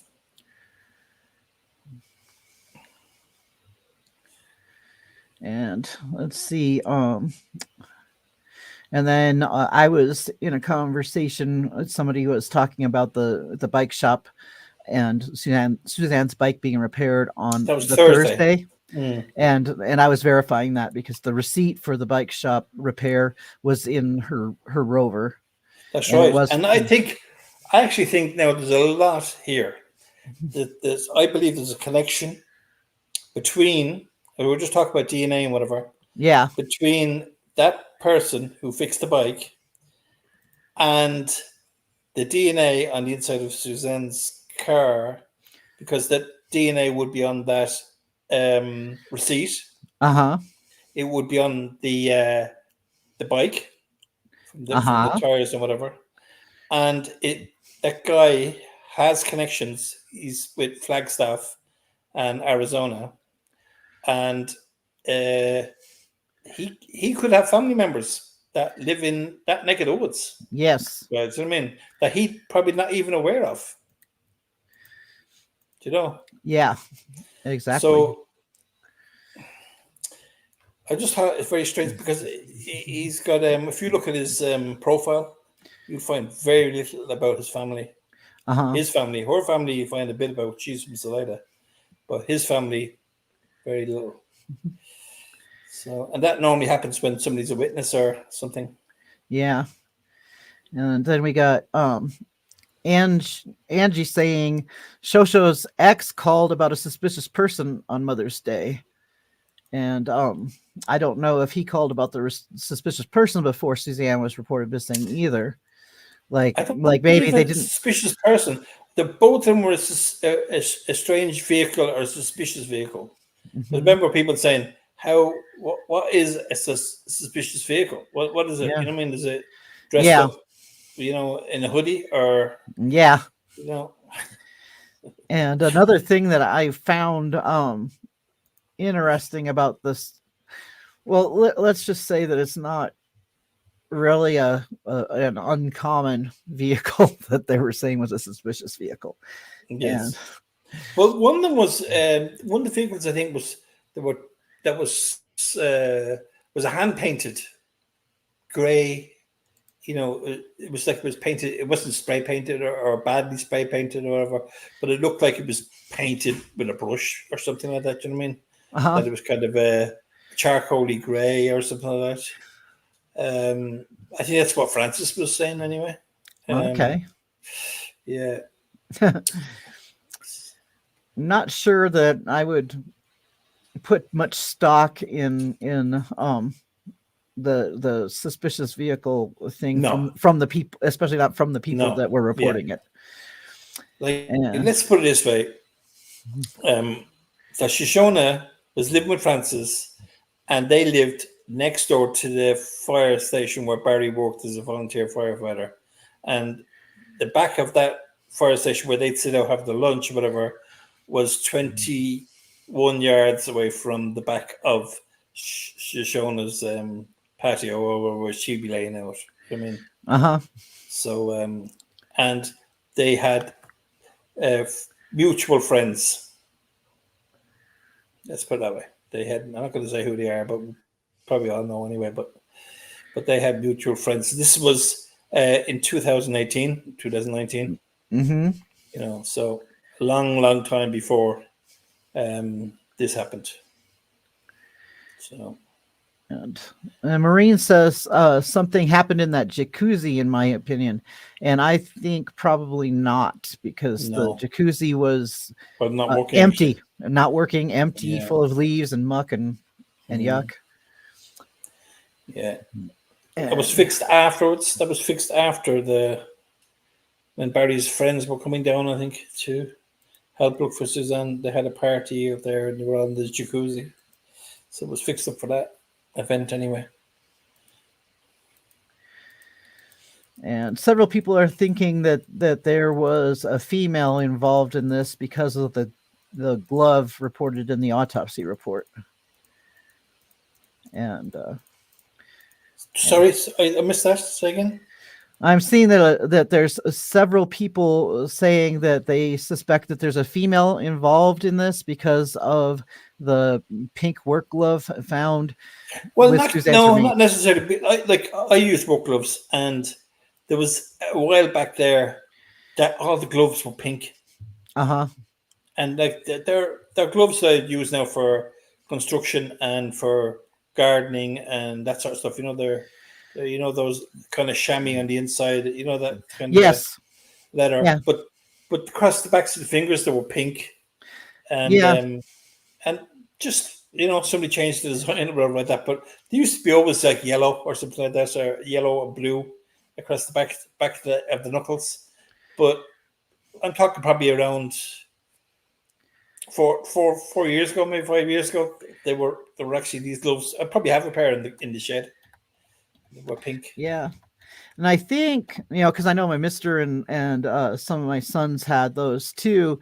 Yeah. And I think it was like maybe breast cancer awareness or support or something too was why they were Oh, pink. maybe it could be. Yeah, sure. They don't have the silage. When they cut the grass and for the cows, and they wrap it in these big like drums of Uh-huh. plastic. Yeah. They started being it should be black plastic, and then all of a sudden you were seeing them in pink Hmm. everywhere. These fields full of pink, these massive big rolls of plastic. It was for breast awareness, breast cancer and all that. Yeah. So yeah, you could be right. And let's see. I seen Maureen said something there. Now I'll go back to that. I missed it there. Maureen. Suspicious back said that on the Sunday. Yeah, well, you have to remember he still fancied Shoshona even after she breaking into his house and stealing jewelry and stuff that didn't belong to her, and he brought her to court. I don't even think he went. He pushed the. I don't think he just got his stuff back, and that was it. I don't think there was any costs or whatever like that. Mhm. Um, so I think he still probably held. I think he was pretty upset when they split up, and I think he was probably the last one to know. I think all his friends and everything knew where he knew. And since we've now talked about how Suzanne wasn't actually talking with Sheila and Jeff on Saturday, now we move on to Barry and Suzanne had a happy marriage. Yeah. So yeah, people. This thing was going out that there were, and even myself, to be honest, I have to say it, that you know, I just kind of had this thing that there were, a normal sort of a couple of this went on, then this whatever happened at the Uh-huh. very beginning, like, Yeah. but it wasn't until afterwards till we got the telematics and everything that, and then we realized um, that Barry didn't spend the night on the Tuesday at home. On the Wednesday he did. That was after the suicide um, messages and texts, whatever. And then on the Thursday, he stayed out again. And then in Mm-hmm. the morning of that, like Suzanne had prepared, she stayed up all night and she composed her big list of grievances and basically told Barry, "Look, I know exactly what's been going on here, Barry." And she sent that to him that morning. Yeah. And that was the worst text that Barry ever received from Suzanne that he deleted from his phone on Friday morning. That Yep. was the big argument. And I don't think Gruesing quite got that, but I certainly got Yeah. it. Yeah. And because it's addressed, when you read it and you read through it, these things are addressed to Barry, and Barry's the only one that knows. There's no Yeah. expert, you know what I mean? So when you're reading down through it, like she's telling him, monkey app and you knew I was looking at my phone in bonus room.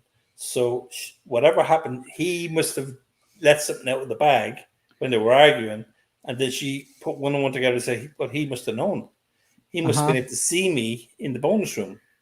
So, yeah. So sorry, Jules. I'm up to lose my train of thought there. Where are we now? We're at the Barry and Suzanne had a happy marriage. Happy marriage. Okay. So yeah, like this has been going. If you read Sheila's and Suzanne's messages, it basically tells you for the last couple of years there was no relationship. Mm-hmm. You know, but Barry was allowed to do what he wanted to do. Suzanne did gripe about it every now and then, but she was probably just frustrated that he was getting away with do whatever he wanted to do, spend money and be away, and then come home and then upset things when he came home. I think that was mainly her point, that he let her down. She said that he'd bring her to her for her treatments, and then at the last minute just let her down, Yeah. and that she'd have to go find other people to fill in Mallory or Macy or one of our friends. You know, it's embarrassing. Can you imagine her having to call one of her friends to say, "Oh, my husband can't bring me for my treatment"? Yeah. How would you feel? Do you know what I mean? Do you Yeah. know, like, Pretty darn bad. And I believe it said in there that he went out of town for yeah, those two treatments, and that would be horrific. I know that I wouldn't want to not have my mister whenever like I recently had surgery, and my mister was there with me, and yeah. first thing I asked when I came to, and of course they kind of laughed at me because I was all like, where is he? Because they couldn't have him in the recovery room until after I was awake. Yeah. Yeah, no, I get it. Yeah. But like there was one time when he said he was deployed to Durango, right? Yeah. To some fire or whatever like that. It was like that he was and even she was saying deployed as if like, does he think he's in the army? Do you know what I mean? Yeah. You Yeah. know, like but what was he doing in Durango? I'm asking myself. Do you know what I mean? Yeah. Yeah. And didn't Shosho live in Durango at the Yeah, time? she was living. Well, she'd moved from Durango, Uh-huh. but she had family there. You know what I mean? And she would know Yeah. that place very well. You know what I mean?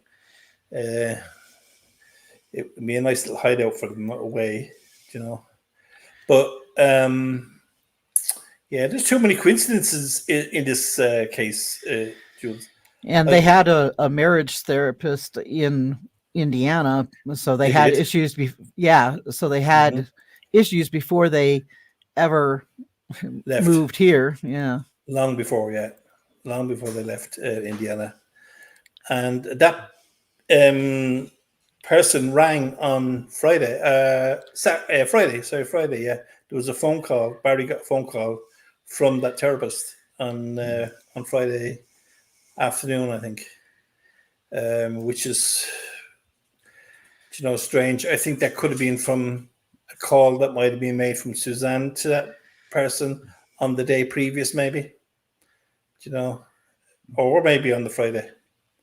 Friday morning. Mm-hmm. But probably more likely after the Wednesday, after the text that he was going to take his own life or whatever like that.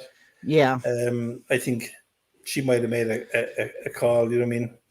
Yeah. And like we all knew that Suzanne was. I've got my fingers in the air now, air quotes. Working in the Alliance as a volunteer, helping people, Mm-hmm. where we know she was being helped. Do you know what I mean? Yes. And so we also know that Susie, I think she is the Richardsons, Laura and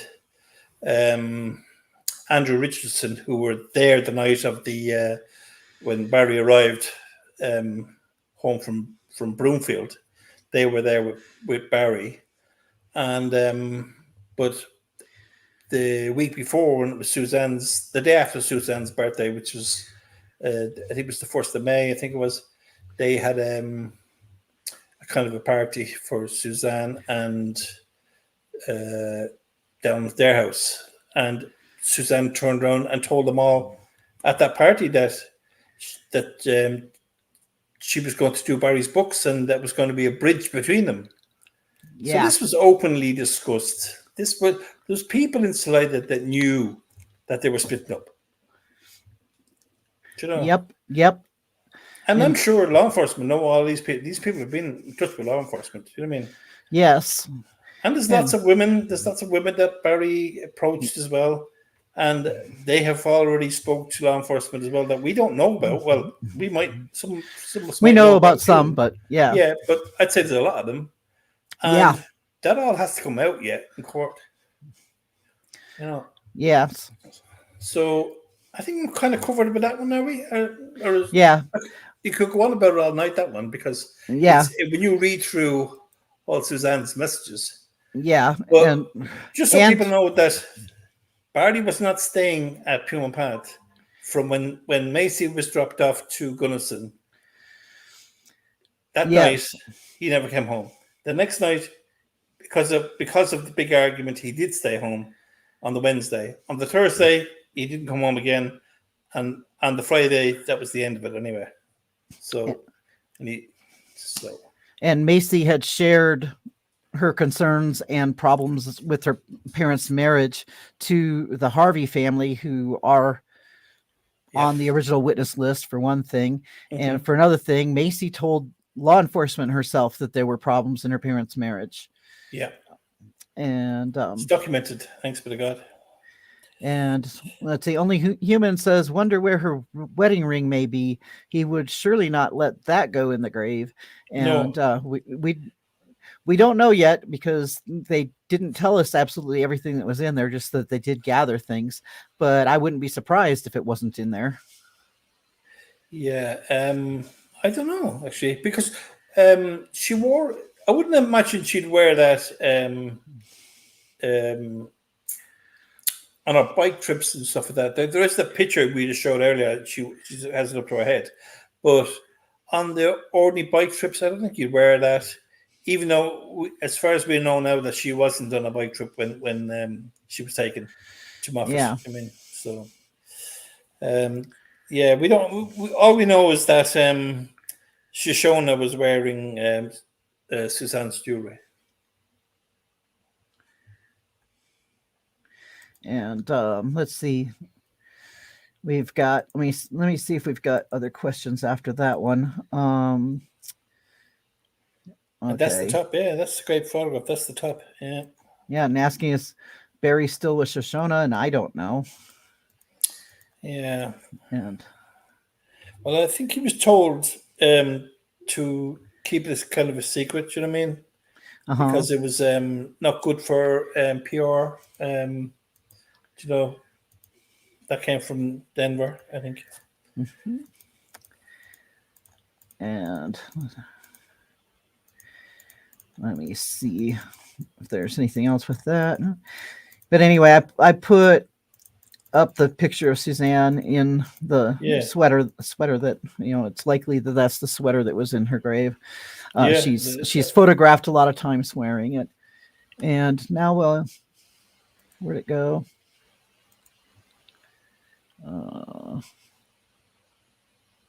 Oops, I wasn't sharing it. Oh yeah, I was sharing it. Okay. Oh, I see what that is. Okay.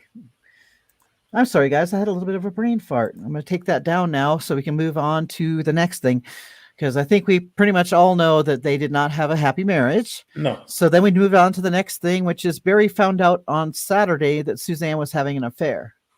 Yeah, I think some people think that Barry was just leading a normal life, and he came home on Saturday to catch Suzanne in some type of an act or whatever that, and then lost the plot, ran and got his gun or whatever, and that's how it all happened. But we know that we're talking back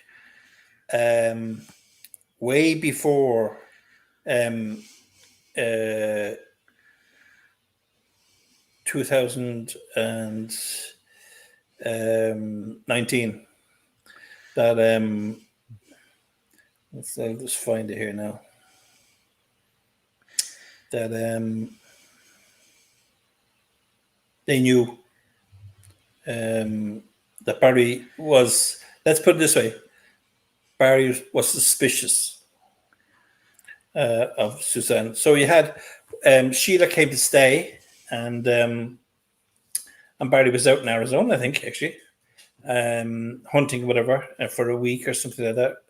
And then he came back to the house, and he snuck up, like kind of stalking.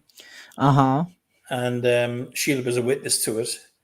And then Suzanne, I think, rang Gusty's husband, was Peter, to come and protect him. And he came then running in with a gun and found out it was Barry, who had been sneaking up on them. And he said that, he was dirty and everything, and he didn't want to just come into the house and everyone see him. He wanted to go straight into the bathroom, have a shower or whatever. It's a load of BS, like, Yeah. But he was stalking that time, and just, wanting her phone then at 2019 in December, wanting her phone, chasing her around. And he also told Macy that at that same time that that she was Suzanne wasn't the one that Macy was texting. Mm-hmm. So I was reading it, or Macy's messages or something like that. So Barry must have had an app or whatever like that to show what was she was able to read. He was able to read Macy's messages to Suzanne or whatever. Do you know what I mean? Yeah, and I'm wondering if it was, some sort of girl talk between daughter to mom, and dad got uncomfortable seeing it and just had to say, hey, your mom's not the only one seeing this. Yeah. And I think it's somewhere else in the AA it says that as well, that that Barry was aware that Suzanne and the two girls were having conversations about him and whatever. Like, he was paranoid, so. Yeah. So we know that, and then you've got there's a search for Suzanne. Barry searched how to get the password changed. And that was in January, just after that trip. So you can imagine that was just, that was fresh in his mind when he came back. He's thinking, do you know what I mean? I need, do you know what I mean? Yeah. He's already planning, like, Yeah, he's thinking, I need to get in there. We have, there's so much evidence there of different stuff that's going on. This just happened all of a sudden. Not saying that he had planned that was it, he was going to kill her or whatever, but that was part of it. If it didn't go his way, do you know what I mean? He wasn't going to lose. He was definitely not going to lose half of property, and he was going to inherit Suzanne's inheritance as well. You know what I mean? So that was a big carrot. Do you know what I mean? For him. Yeah. Do you know what I mean? For doing nothing, just get rid of Suzanne. He's free to do what he wants. He'd have his own big house, his man cave, and plenty of money. Do you know what I mean? Yes. And we also know that some people were saying that it's no biggie about the money in the relationship, because they're saying, when people are married, community money and stuff like that. But the thing is, Suzanne had been trying to get things separate from him. And it appears from some of the conversations that are recorded in the affidavit that Barry had spent a chunk of money that she'd inherited, and he spent it without consulting her, and she wanted that money back, and it was on the silver. He was gambling, with Monex, who actually are in big trouble, I see today. Barry might actually get some money out of Monex now, because anyone that was doing dealings with them are getting get money back from Monex, I think. So he might be able to pay Iris for a few more weeks or so. So that's basically that one, Jules. Uh-huh. Have we questions on that? I don't think so. I'm peeking at the chat and getting a little bit distracted. Let's see. But it doesn't look like it's anything to address at the moment. So we were talking about Barry finding out about the affair and that it was likely not Saturday that he found out. And I believe that, like Martin said, he was suspicious for quite a long time. And that was the question I was going to ask you. It was, I don't have the documents in front of me right this minute, so I was wondering if you remember off the top of your head how or whatever. I'm trying to say this. We know that Jeff Libler's daughter saw a text, Yes. and I was wondering what the time frame was between that and the vacation where Barry discovered that Suzanne was on the phone a lot with Jeff and No, tried that to was get the the phone. second time round. So the first time round was 2018, and then the daughter was ordering pizza, and he used Jeff's phone and seen messages on the phone, and she told Jeff's brother and I think one of her siblings as well. Yeah, one of her brothers. Yeah, and then Jeff said that it was really nothing, and it was never going to happen again, and that was all done on Facebook, I think. And then Suzanne got him on LinkedIn then around Christmas time, I think. That 2018 was around Christmas time, if I remember rightly. Yes. So about a year before, I suppose. Okay. And I think it was around Christmas time. But that's when they kicked it off again, and then that's when they started seeing each other and meeting each other in trips and stuff. So And so from that we go to Barry's connections to Moffat, and I know that I've seen a lot of people saying that there was no connection. What do you have to say, Martin? Well, so there is lots of connections, and I'm not going to mention their names, but what I will do is I'll say that they were in. We spoke about these people on Friday. That some of these people who were mentioned with phone calls on Friday have property, are hunters, and they have a big stretch of property about 4 miles from where Suzanne was buried, which up in that place is no distance. Like it's, their property alone is probably 1 mile square, or maybe a bit bigger, 1.5 miles square. But there's also a lot of people. You'd be surprised all the connections within a small area of that burial site. I'm talking about 1, 2, 3, 4. There's about maybe a dozen people from Salida. And out of that dozen people, Barry would know all. Yeah. All of them. And have connections. And their names are on the witness list. Not all of them. But if they're not on the witness list, their siblings or their family members are on the witness list. Yes.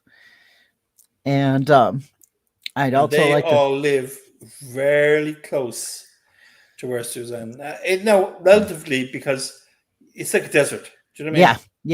Yeah. It's a sparsely populated, spread out place. And like we know 12 miles away. We know there was a location on Barry's phone, which is in Crestone, and that was outside a house who are from Salida, and that to get to there, you have to go through Moffat. And Moffat itself is just less than 2 miles from the burial site.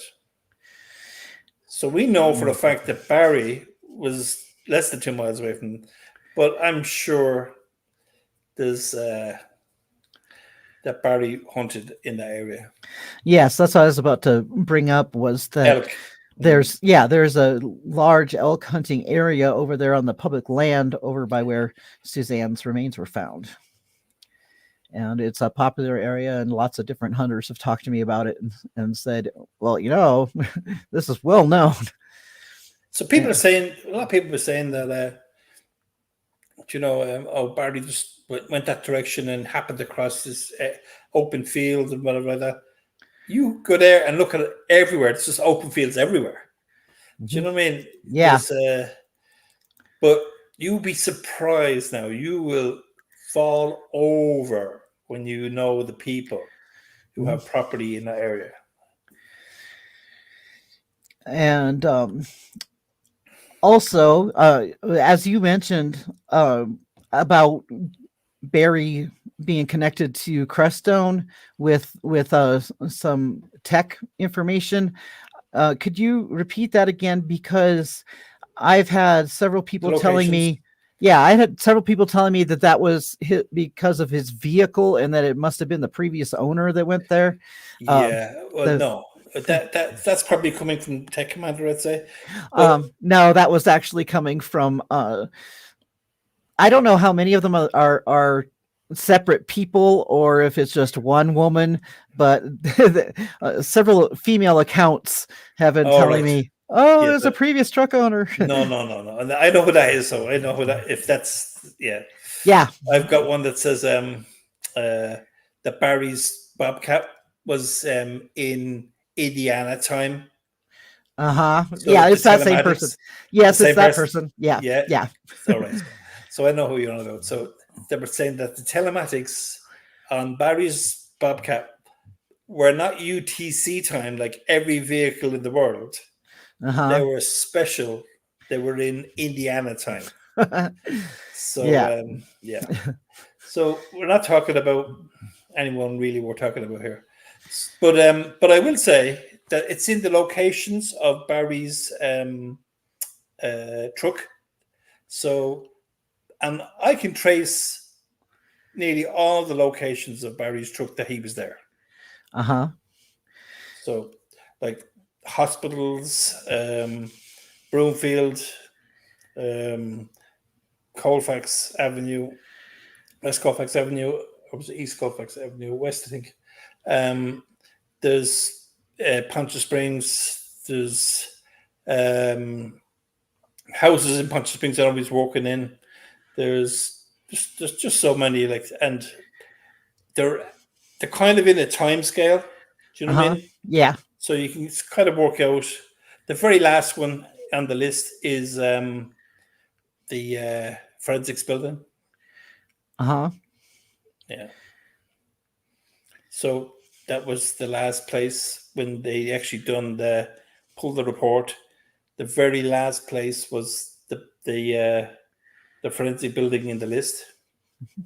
Okay. Yeah. So all the other ones are previous to that, and Crestone is not at the top of the list. Yeah. So that would indicate that it was not the previous owner of the truck that went to Crestone. No, sure. All these people, like at the top of the list, you've got Indiana, and it's, I think, if I'm one of them is actually outside his own house, and then another one is, do you know that house? The one, the property was the argument over the property. Which property? It's a property in Indiana. It was a the strip Indiana of one. property he had. Yeah. There was I think that was one of the properties. Okay. And then do you know where the Baptist church was in what's the place again? Like, if I got up my map now, I could spot loads of them because I have them all marked on my Google map. But there's a load of them in Indiana. And they all have reasons, like where hospitals and stuff like that, you know, when people were going to the hospital, you know. So needless to say, the telematics of the truck being in Crestone were Barry being in Crestone, not Yes. the previous owner of the truck. Yeah, 100%. And 100%. and I And I wouldn't even put that in as a biggie anyway. yeah. I think his hunting buddies and his friends that are on his phone that have property there are more important than Crestone. Yeah. So they can put that in their pipe and smoke it. Uh-huh. And then speaking of pipes, I see that Tech Commander says it's too bad that AA is now invalid, which is not true. No, you will find, Jules, that everything he says is not true. Anyway, I'm going to show you guys right here, public document. This is the website for the 11th Judicial District and 11th Judicial District cases of interest. And it's got the Barry Lee Morphew before the venue change and Barry Lee Morphew after the venue change. And all of the documents are still there. All of the documents are publicly accessible.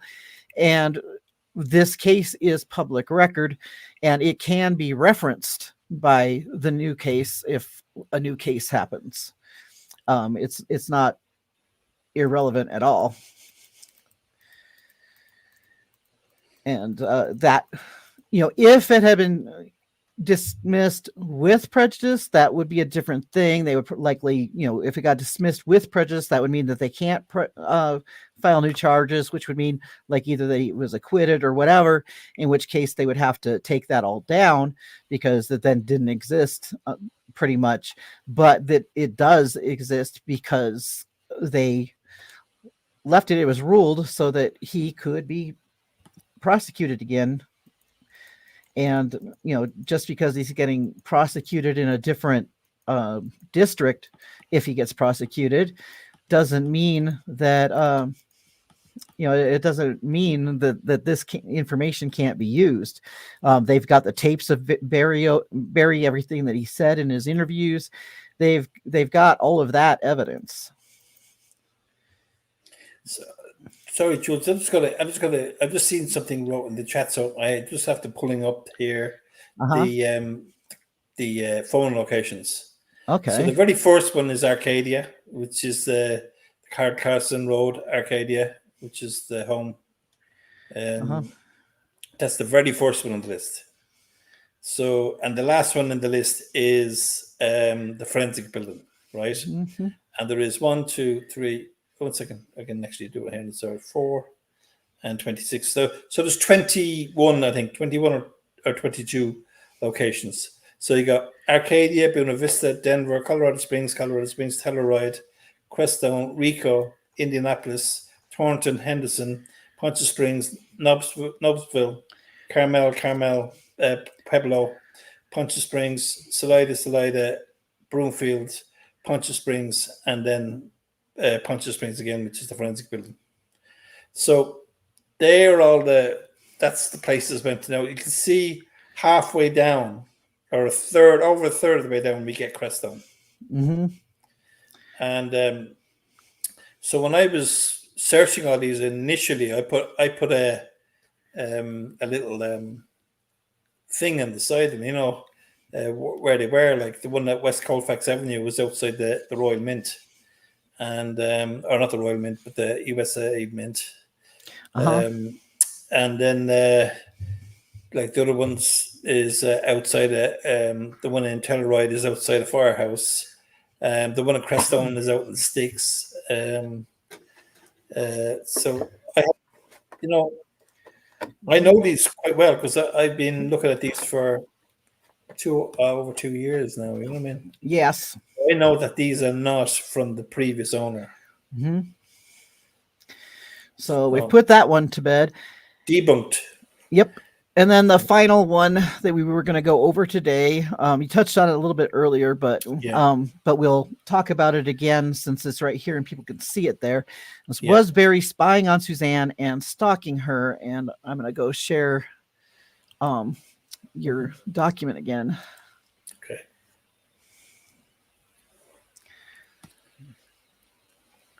There, am I sharing it? Yes, there we go.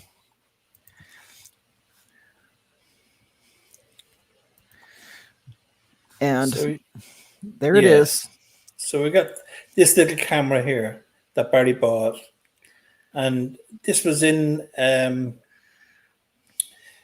So it says, one second, I just read it down there. But this camera, basically, they found the paperwork in the drawer in the ensuite or the dressing room or whatever. Um, Barry's drawer, basically, because it had all tools and all sorts of rubbish in it, and they found the paperwork for this, and it makes you wonder. This is tiny. This is about the size of a dice, and it records audio and video, and it's not bad for what it costs. This thing is less than $20. You know what I mean? Yeah. And I've seen the videos of it, of what what it can do, and Barry said, tried to make out that he bought this as a trail cam. Like, you pay hundreds of dollars for trail cams, and Barry was kind of making out that he was going to put this out as a trail cam.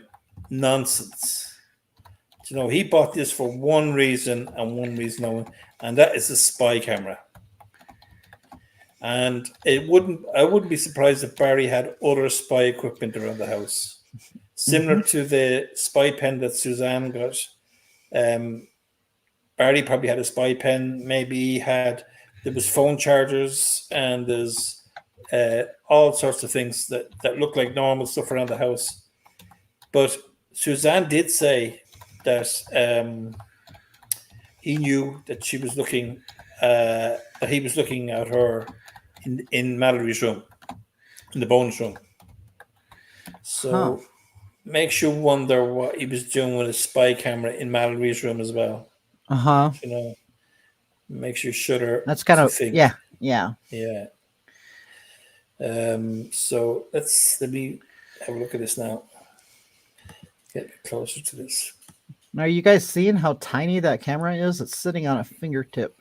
Yeah, I think it's actual an inch by an inch, and it's cool. Like, I mean, you could put it on a key ring. Like, I mean, as a just bit of fun. Like, you know what I mean.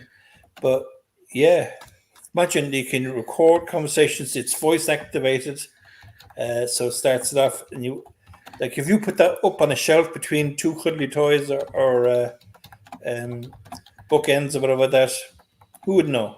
Do you know what I mean? In fairness, who would know? Yeah. So by September 2019, Barry took clear steps to determine if Suzanne was having an affair by stalking her at her own residence in Salida, Colorado, as witnessed by her closest friend, Sheila Oliver.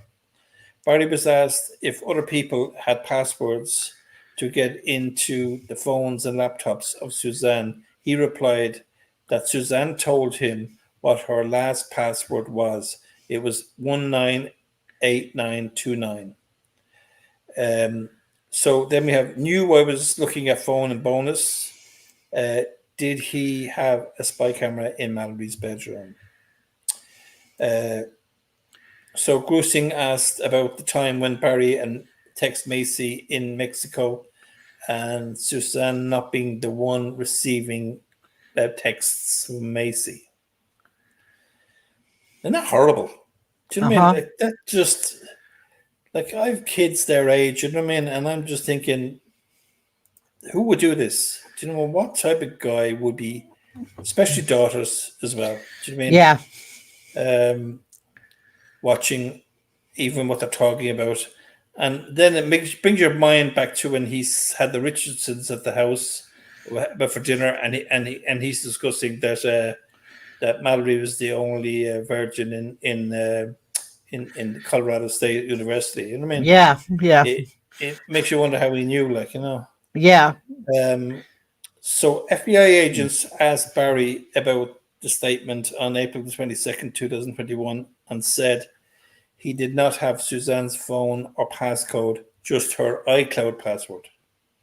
So he's changed the story. You notice that with Barry when you're reading out through his interviews, he keeps changing the story.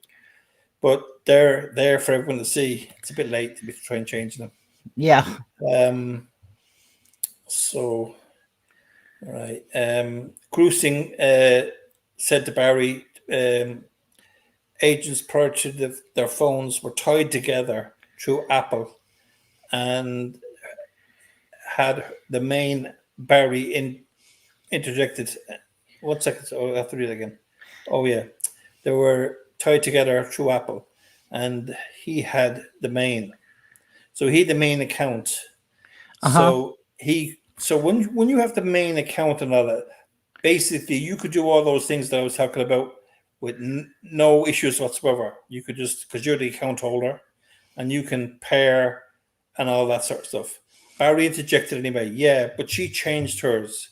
Now she might have changed hers and she got her own private one, but if he'd already put his has this this spying app on the phones, you know what I mean, that they can read the text messages and all that's already on her phone. Do you understand me? Yeah. Doesn't matter if she changes her account, he can still see her phone. And obviously now I see why she did it for that boy. Calling Jeff a boy. Yeah. Isn't that interesting?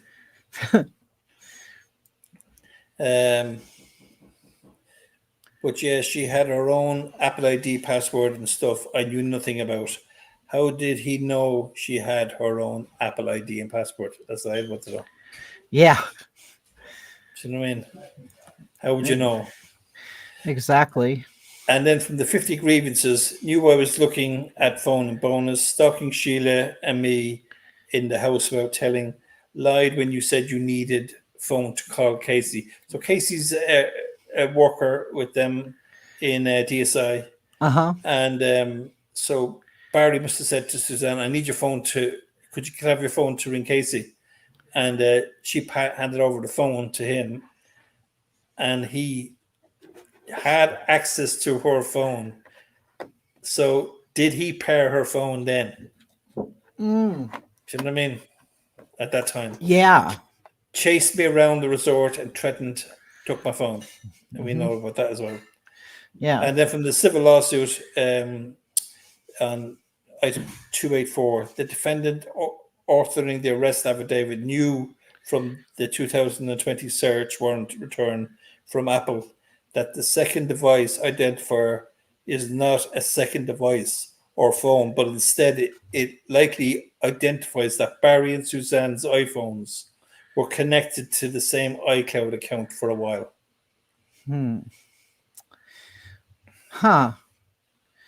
So while they're saying, oh no, there wasn't a second device, they are saying, this is the defense saying, just admitting that Barry's and Suzanne's phones were connected to the same iCloud account. Yeah. Do you know what I mean? Yeah.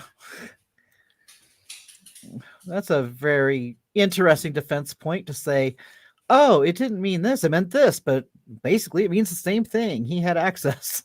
Yes, he had access. And it says here, also on May 28th, 2020, Apple Inc. returned records pursuant to a search warrant for Suzanne's account for email, Suzanne Morphew at gmail.com, that were associated with the Apple account created on January the 16th, 2019. This account also listed Suzanne's name, address, phone number. Apple provides a separate identifier known as a person ID, which is understood to be unique to the individual subscriber. In those same Apple records, the person ID associated with Suzanne's logged multiple updates and applications through her through the iPhone's store, including for both LinkedIn and WhatsApp applications. This indicates that Suzanne had WhatsApp and LinkedIn installed on her device through May 9th, 2020, when the last update was logged for each.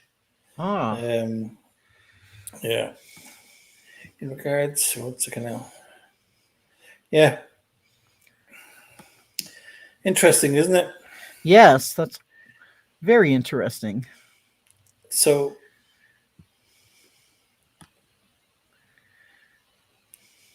let's see what the chat thinking about that now.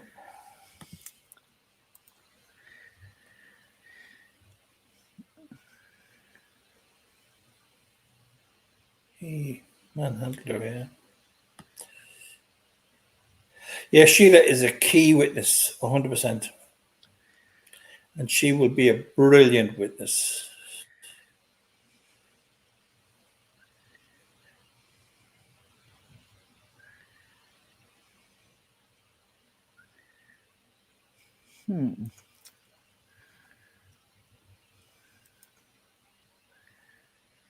Let's see.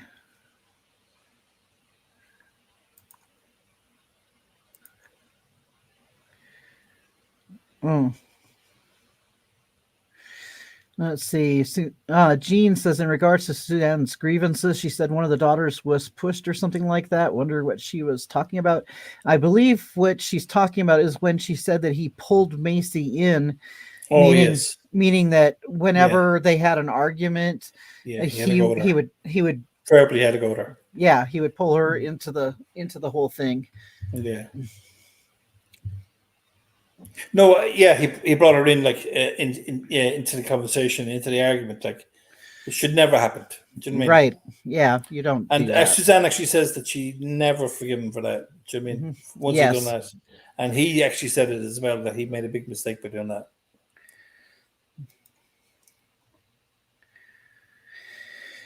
Okay, Tech keeps making these kind of comments, so I'm going to just address it right now. As he says, why is there no LE report or anything from the DV shelter she volunteered at?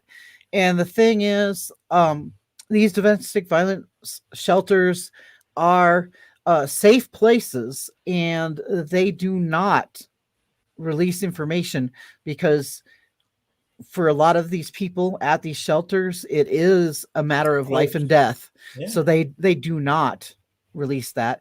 And the shelter will not tell you whether somebody is a client there. These people are safe, they're protected, and it's just totally against ethics to report who is a client and who is not.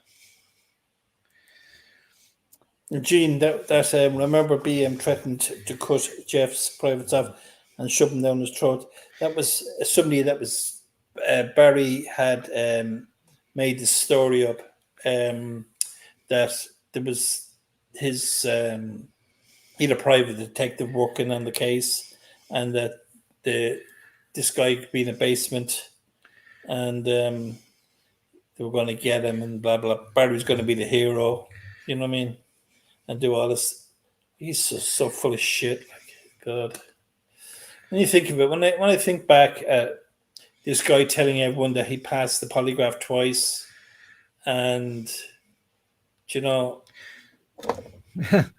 the amount of lies, like. Yeah. And it's like the lies were like second nature to him, or like taking a breath pretty much with Barry. And what's nothing in prelim? What does that mean now? He just thinks that this nothing in prelim. What does that mean? I'm wondering if he's talking about the shelter again. And like I said, the shelter will not be brought up in anything like that because it is a safe place. People are there in fear for their lives. It's not going to be a part of anything, except for the qualifier that was put on to the arrest affidavit that labeled the crime as taking place in the setting of domestic abuse. Butterfly down there. Mm-hmm. Yeah. And Butterfly says, even when a person that harmed me came to the door trying to bust it down, police were called and the shelter kept her safe. And she didn't even have to talk to the police because, yes, they will not give up the identification or anything for the people that have come there for help. Yeah. And I know that when I've volunteered at such a place, I even got shaken and hit my head on a wall because this dude was like saying, I know she's here, blah, blah, blah. And I'm like, no, I'm not, get out Yeah, of here. Lauren. I see that, Lauren Shav. I bet the stuff Lauren has that will probably come out now, because I think Lauren kind of misses this. I get the feeling that Hmm. I know she's working in the school district now or something, but Yes. I think you get the feeling that this is close to her heart, and Yes. but she does have a lot more that she could not share because of you know being with Fox and that sort of stuff. Yeah. First, there was things that she couldn't share due to her employment as a news reporter. And also she's See? aware of what things might be included in a case or something that she might know. And so Yeah, she's not going to go no, blowing the case by blabbing, same as we're not going to say no, things that yeah, yeah, we don't have the receipts for. yeah. Or we've promised people that we would not Yeah, deliver. or yeah, exactly. I mean, Yes, because we do have that case too yeah, of people that said please don't, yeah. and so we're not. Which is awkward in a way. Sometimes you wish they never, Yeah, it's like, why did you because tell me? yeah, because you sometimes you can get it from a different angle.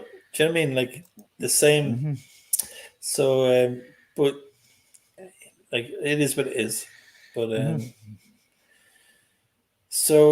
let me see if there's anything else there now. And I see that USN Grey Ghost says in Laura's last live last week, she told us about Barry threatening her, and that's why she didn't go to the search like she had planned. And I don't doubt that one single bit, because a lot of us have been threatened Yeah, either by Barry or by, people associated with him. yeah, yeah. I don't think it's gonna last much longer. I think I think when the wheels start getting into motion, that we can see them going into motion. Mhm. I think people have enough of this. You know what I mean? People are gonna retaliate. I think. You know what I mean? The Mhm. ones I said, there's people all over the place that are being told to shut up, or And being retaliated against and all yeah, kinds of things. yeah.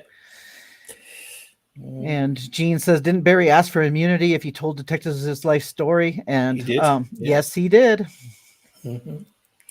And do you know, when I read that, my heart sunk, because that is the type of thing that a detective would love to hear Uh somebody huh. say in an interview room, because this is what you do. This is what you're working at to get this result.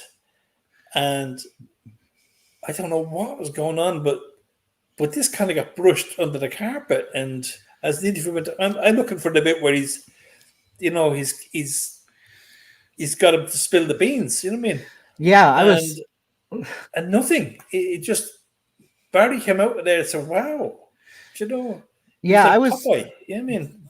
very disappointed with that because I had seen something similar. I don't remember what exactly Letitia had said, but it's with this same agent, and then he just dug right in and Yeah, got a lot but more out of her. I think he was coming from a different angle here. I think that's the thing. He was employed to do something slightly different than um, he was working on how would you put it? Um, Was uh, he was he trying to do a behavioral analysis on him or yes, something? yes. So Okay. he was reporting back, and so it was like they were using this like a work in progress type of a thing for him. Which, wow, when I think of it, like there was Yeah. the time when he said about which is really gobsmacked me, was about the Friday. He said to Barry, "Oh, Friday wasn't the big argument. It was Wednesday." And Barry said, "Yeah, oh yeah, maybe, yeah, right, yeah, maybe it wasn't. It's crazy. Do you know what I mean? You don't tell the story. You know what I mean? You're there to draw everything out, not to change what they're telling you. Do you know what I mean? Yeah. Because it's very obvious to me that that's the that's what happened on the Friday. So I was right here. I like this was no polygraph. Was no polygraph. Yeah. Excellent. Love it. Love it. Suing people in Indiana. What happened to him suing people in Indiana? Was that for the property that time you're talking about, is it? Yeah, I think that's the most recent one. The people with the property were suing him, and I'm not sure what happened with that one. But because there was people going suing him for like he sold his business, I think was it 2 or 3 times, was it? He said Yeah, and that was a different business. lawsuit. Yeah. Yeah. So there's yeah, his name is I'm surprised he's actually moved back there because his name is Muck. Uh-huh. Yeah. Yeah, Barry does not have a very good reputation, let's just say. And so, are there any other questions on what we brought today? Yeah, well, is there anything that you'd like us to do maybe next week? Yeah, please let us know if there's anything else that you're interested in that we can cover for you. The other thing is that I was going to talk about today, but I said I'd leave it probably next week because I thought we wouldn't probably get through half this stuff. Uh-huh. Was the telematics of I know it's very hard to talk about telematics in a way because it's kind of boring. It goes over people's heads. Uh-huh. But I was going to do it in a different way, just without quoting loads of stuff, but just basically saying when his telematics came on and when it came off again. Uh-huh. Do you know what I mean? Yeah. That shows that the odds of this happening must be billions. Like winning the lottery every time.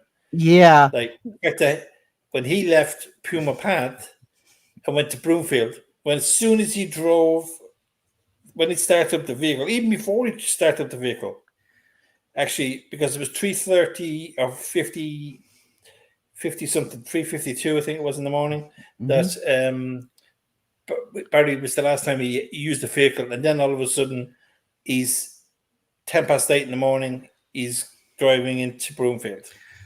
Not to the hotel, just into Broomfield itself. And what is the odds of that happening? The whole journey, there's no telematics for. And then he has got telematics for the whole time he's in Broomfield up to 12:30, but basically, and then nothing till just about 3 or 4 minutes in the evening at between 5:57 and 6 o'clock, and then nothing all the way home. The only bit that was missing of telematics is when he went to the car wash in Broomfield. Interesting. So, there are so many, as I like to do air quotes whenever I say coincidences in this case, because everybody keeps telling me, oh, this or that was a coincidence. That's going to be explained by a coincidence. And Jules, I have a page in my Suzanne Morphew file, and it's called Coincidences. And what I do every now and then, what I haven't done for a long time, is if I was doing stuff, I kind of highlight them and I just post them in there. I just pop them in there, and then I'd come back and I'd address them. I'd say about 200 coincidences. So, and that's without my probably last year's work. Okay. You know what? That sounds like a good topic for next week, where we can do that and the telematics, because the telematics qualifies under the telematics with the phone. That stuff qualifies as the air quotes coincidence that the only time that Yeah. these calls were done, he was sitting still.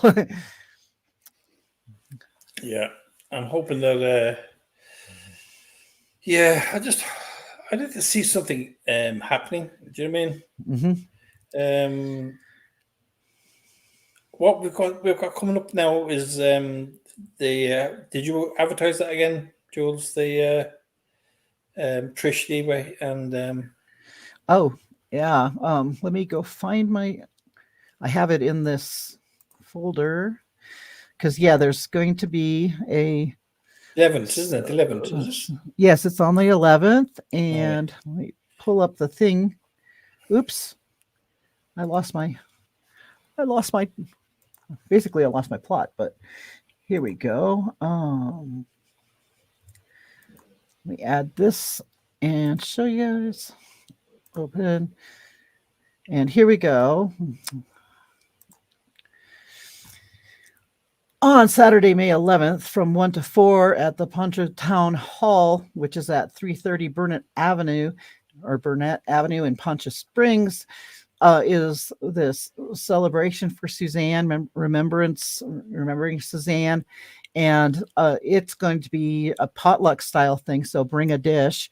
And then after that, they are heading over to Moffat, where they are going to plant a tree at the site where Suzanne was found. Well, well.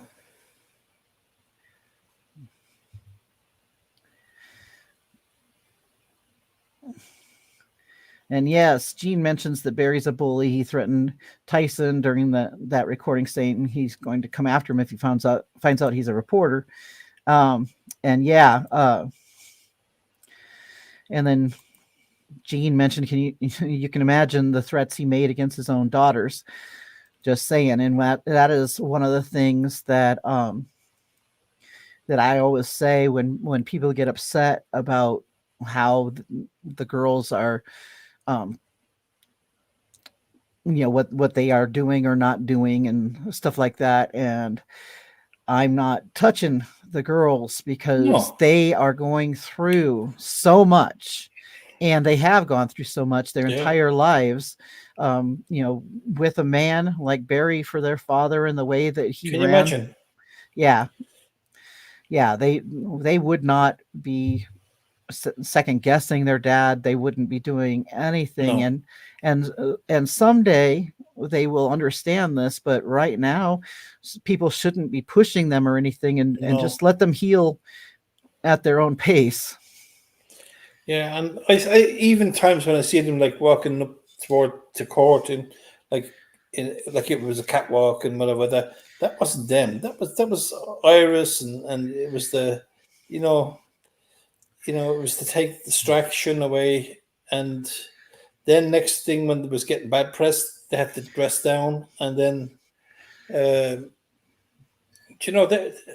told what to say. You could see in the Good Morning America fear Yeah. that they might say the wrong thing. They were, Yeah. they were And Barry was holding their holding their hands, hands. which Yeah, controlling. yeah, and what you can't see is whether or not he's doing a squeeze on there, because a lot of Yes. times to manipulate somebody, you're going to put a Yeah. squeeze on their hand if they're saying something that you want them to stop or don't want them to say or whatever, or if you just want them to snap to attention and so that they'll say what they've already been told to say. So I would not. You can imagine now. We know what goes on, but you could imagine there was meeting beforehand, rehearsals and stuff like that, and what they can say, and then afterwards they were entitled to cut the ribbons out of it. Do you know what I mean? Yeah. So there was no way. There was, that was all contracted. You know what I mean? Yes, 100%. It was paid for public relations piece, basically. Yeah, just Nana up here saying BootTube didn't get notification. I don't get any notifications, Jules.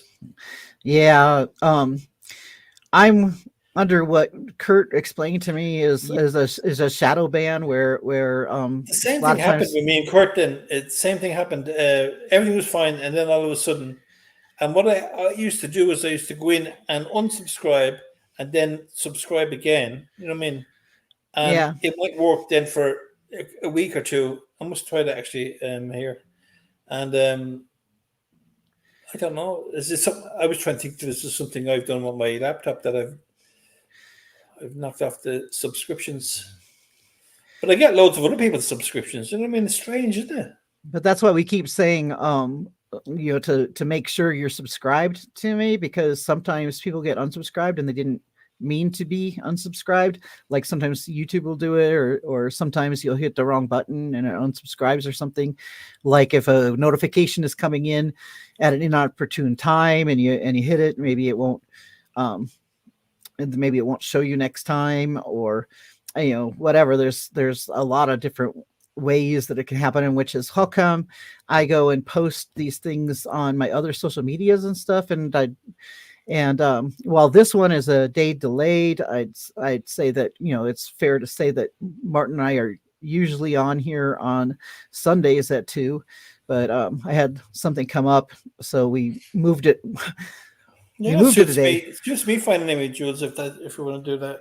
Oh, on Sundays at 2. Yeah, I like Sundays at 2. So, because it's just this one time I wasn't able to do it, and so look for us. We'll be there. No sign of Leon. Yeah, River. Then Trevor. No. Yep. Yeah. Put the name backwards, and Yeah. And I guess no sign of Trevor really. I think he's trying to stay as far away from this thing as he can. Yeah. And actually, when you talked today about the GoFundMe, I wonder what date that was. When was that around the same time, or was that a good bit afterwards that he pulled out the GoFundMe? Yeah, I'm not sure. I wonder if I've got like screenshots cached someplace or something, because I did keep going back and looking at it. But it would be interesting if anybody has the timeline on that, about when it was that he pulled out of that. And okay, it looks like everybody agrees that the daughters are off limits.